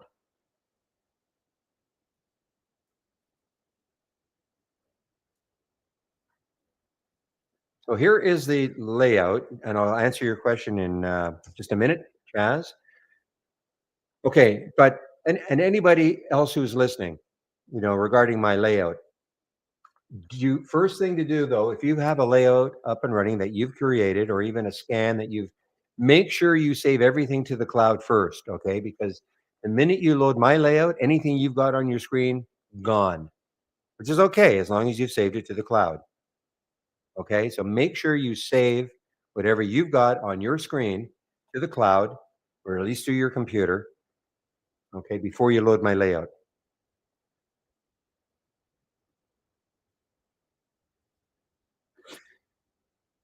So actually, Chaz, there's no way to set it up automatically anymore. So the question in our YouTube room is, can you use Holly AI just for buy and sell signals, or do you have to set it up to buy sell automatically? 100%. Well, even when we allowed people to auto trade it, like you're saying, people, you could just do it manually. So the answer to your question is, you just can manually trade it. Yes. So you get an alert if you like what you see, by clicking on the alert. You check the chart. You like what you see, you can take the trade. There are no targets on it. There is a stop on every one of them, which you may or may not follow depending on your trading style. Okay, but this is what it looks like, a little bit more maybe. Yeah. So these are the AI alerts today. So you just wait for them to happen. So the answer to your question is, you do not have to set it up so it trades automatically.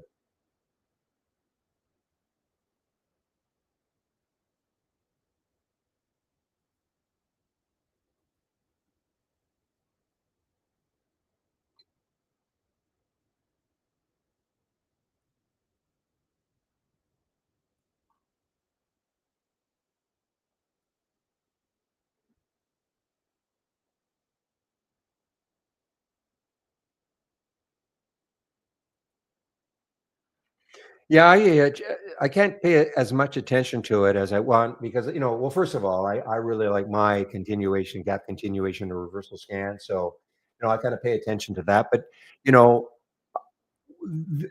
this will not be that active a month from now because it's so active because we've got earnings.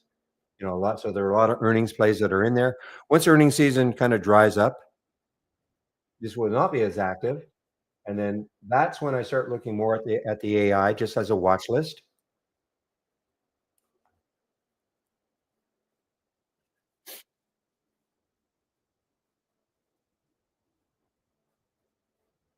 So I see the SNGX is pulling back again.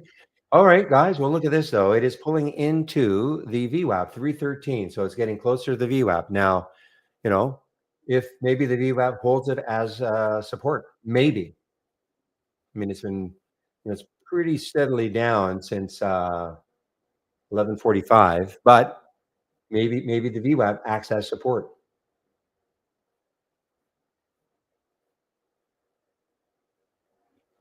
And now the same thing. If you missed the PayPal before, it's having a pullback now.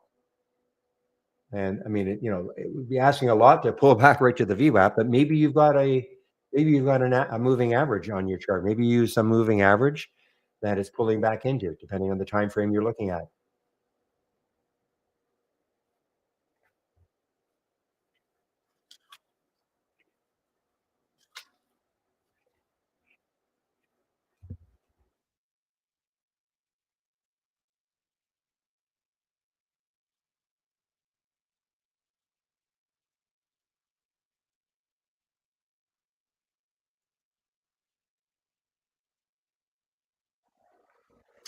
Yeah, guys. So all I've done is short today, based on the reversals or the gap down and go. I've taken 4 shorts today. I haven't gone long anything.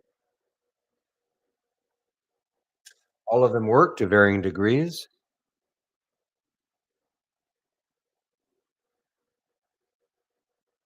The para probably was the worst.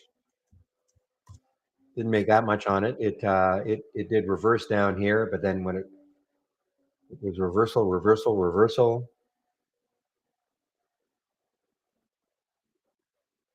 But the other three, the ALKT, the NCLH, which I got out way too soon, and the ALKT, all from this scan, all from the continuation or reversal scan.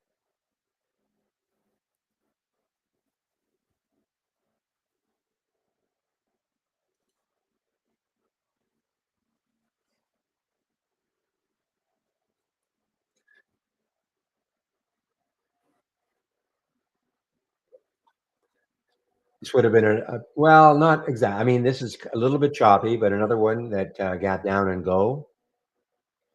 Earning, yeah, another earnings play.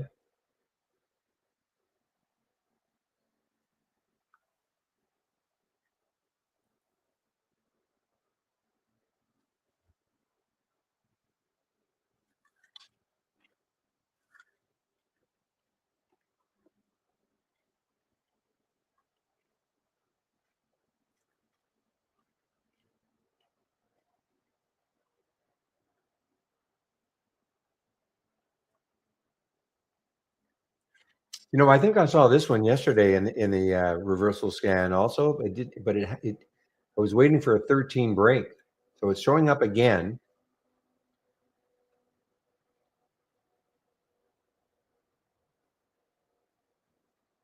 But even if it breaks 13, the next lows are down here 1272. That's too close.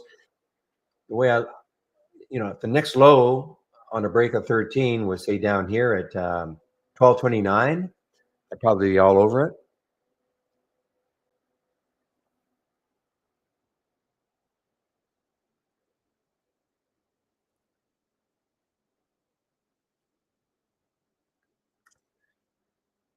So, Mr. Advanced Artificial Intelligent dot bot. Nice. So the PayPal bounce alert. Well, man, it got down to the VWAP. Not, I mean, not quite. It'll be Fig. Trade 25. It's Fig. Hasn't come out yet. I don't get this was old Fortress, okay, and it stopped trading as Fortress on May the 23rd.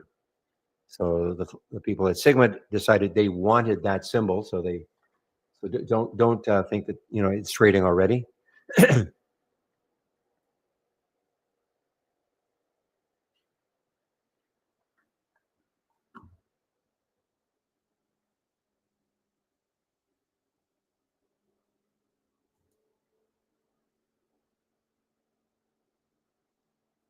This is really late. I mean, 1:30 now. I wonder if it'll actually come out today. Yeah, I see what you guys are looking at, though. Yeah, I mean, it'll be even if it comes out, it's going to be crazy. Indicated open between 90 to 92. It's priced at 33. Oh my goodness.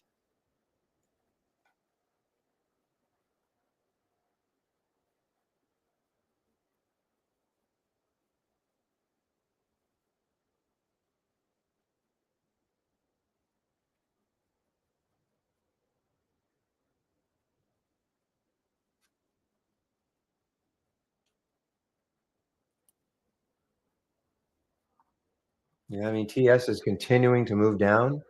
I just feel like I'm in more chase mode right now on it. Though, I mean, if the market keeps doing this, this is not an earnings play, so it's probably trading more with the market.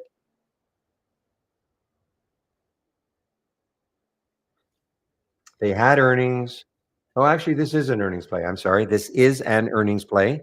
They released earnings after hours yesterday, so I consider that an earnings play today.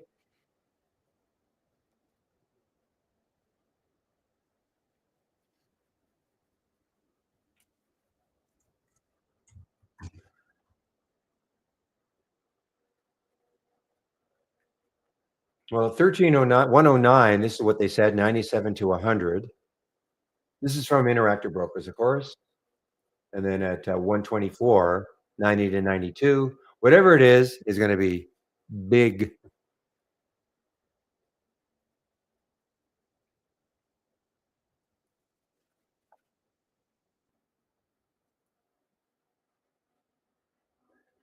All right. If I were to chase this a little bit underneath the whole number, where is the next low on a weekly chart? So you see what? You see that? That keeps me out of it anyway. 34.74 is the next low. It's too close to the current price. If the next low had been 34.38, I might have taken a nibble.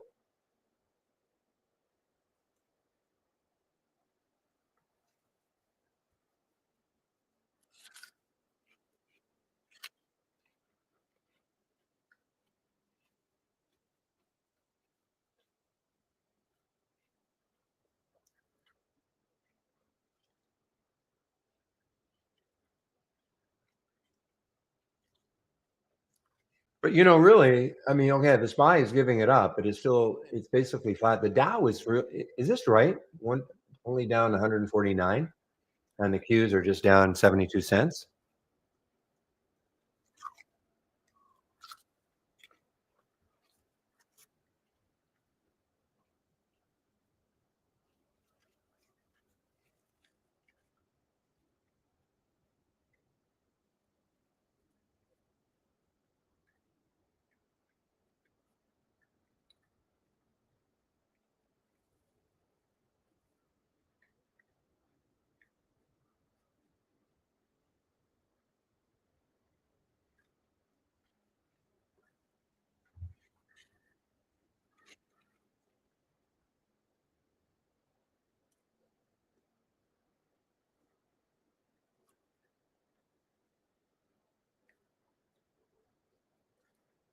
Well, Bud, another new low for Bud. This is an earnings play. Oh, wow, that's the weekly. Sorry, back to my daily.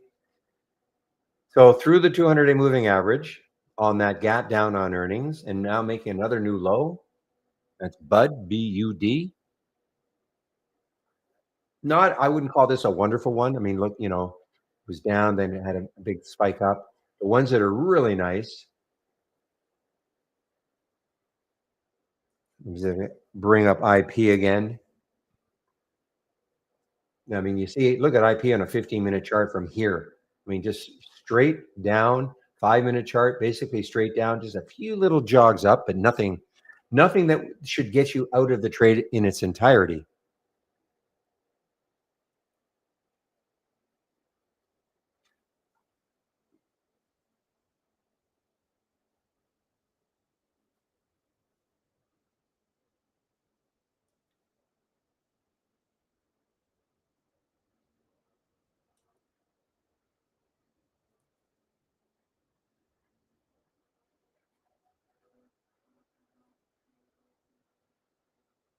Yeah, that was a nice bounce, certainly for the PAPL, PAPL.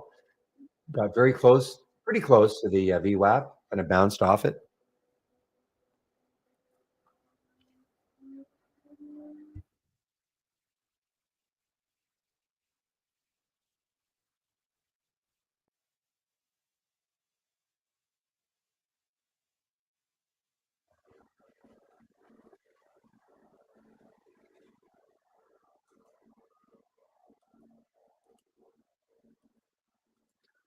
So tomorrow, guys, I have to open the room. Chris is on vacation tomorrow and on Monday, so I have to open the room, but I'm not getting up at 4:30. So I'll probably open the room a little after 5 o'clock, and we 5:05 or so, which is 8 o'clock your time, well Eastern time. Okay, it's my time. That'll be on Monday. Sorry, on Friday and Monday.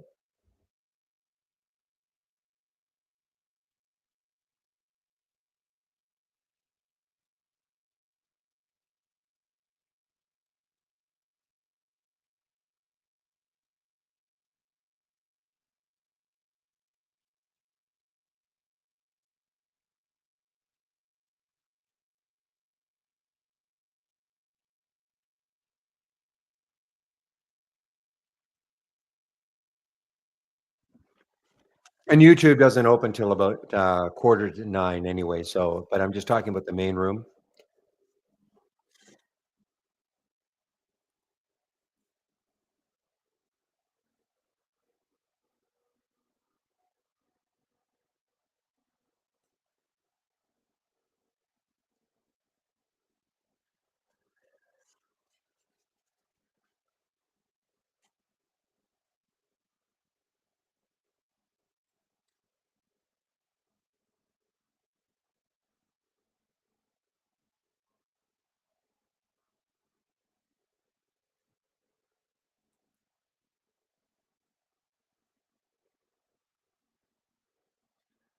Yeah, Bud continues down, guys. Bud does continue down.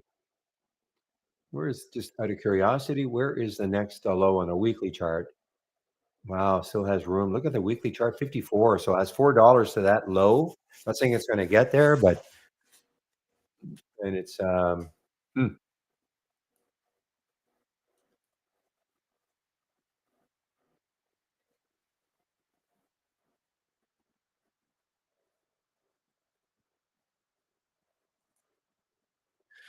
So guys, I'm probably done trading. So if you have any questions, good time to ask. The only the only thing I might look at is if I get something brand new. This is the gap continuation or reversal. Don't repeat.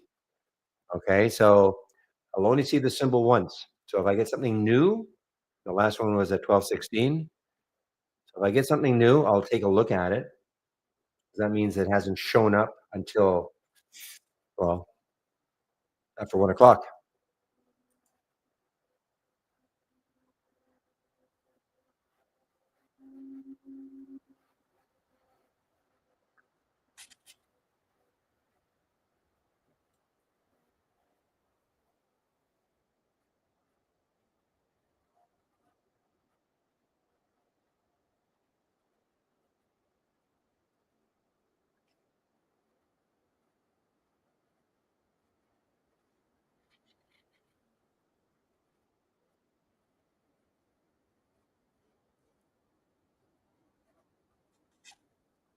Okay, so that was a brief bounce. Now let's see if it tests the table. Let's see if it tests the VWAP again.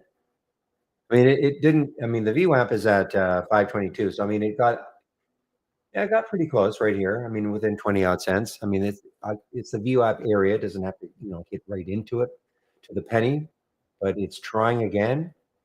A little pop test. Maybe you're going to test it again. Not shortable for me at Interactive Brokers in case it did take out the VWAP.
Oh, guys, listen, if there are no questions, I might put myself on mute for a while.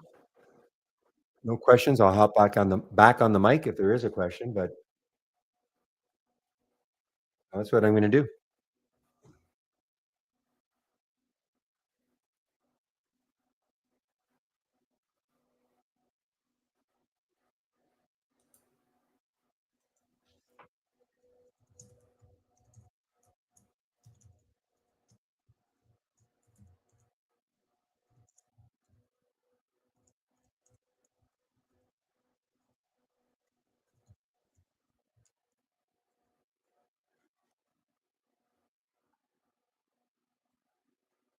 All right. So I will mute myself now. But again, if you have a question, I'll get right back on the mic.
Okay, so Harpreet,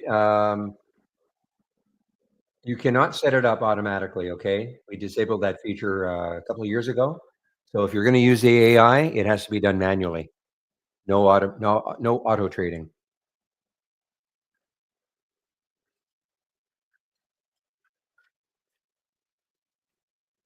Okay? Talking to Harpreet in our YouTube room.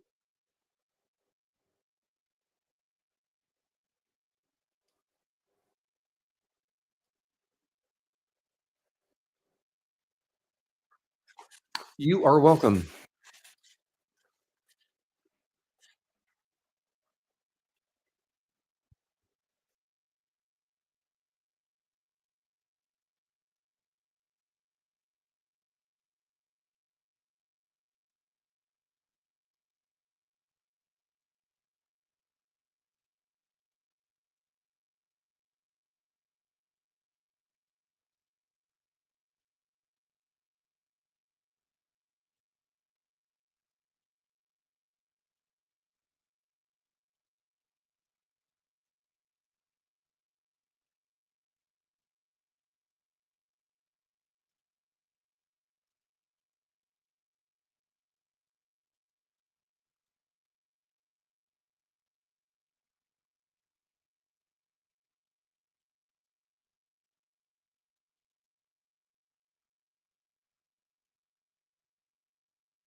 All right, guys, if there are no questions, I think I'm going to head out now. I know it's not quite 2:30, but I see no questions at all. So I'm going to head out now. Again, thanks for all the help all day long.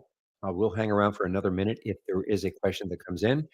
And remember, I will open the room tomorrow at about maybe 8:05, 8:10. Okay. Chris is on vacation, so the room will not be open at 7:30.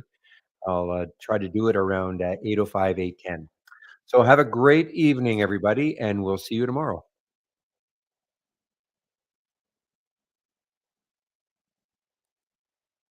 And YouTubers, I'll end the stream now.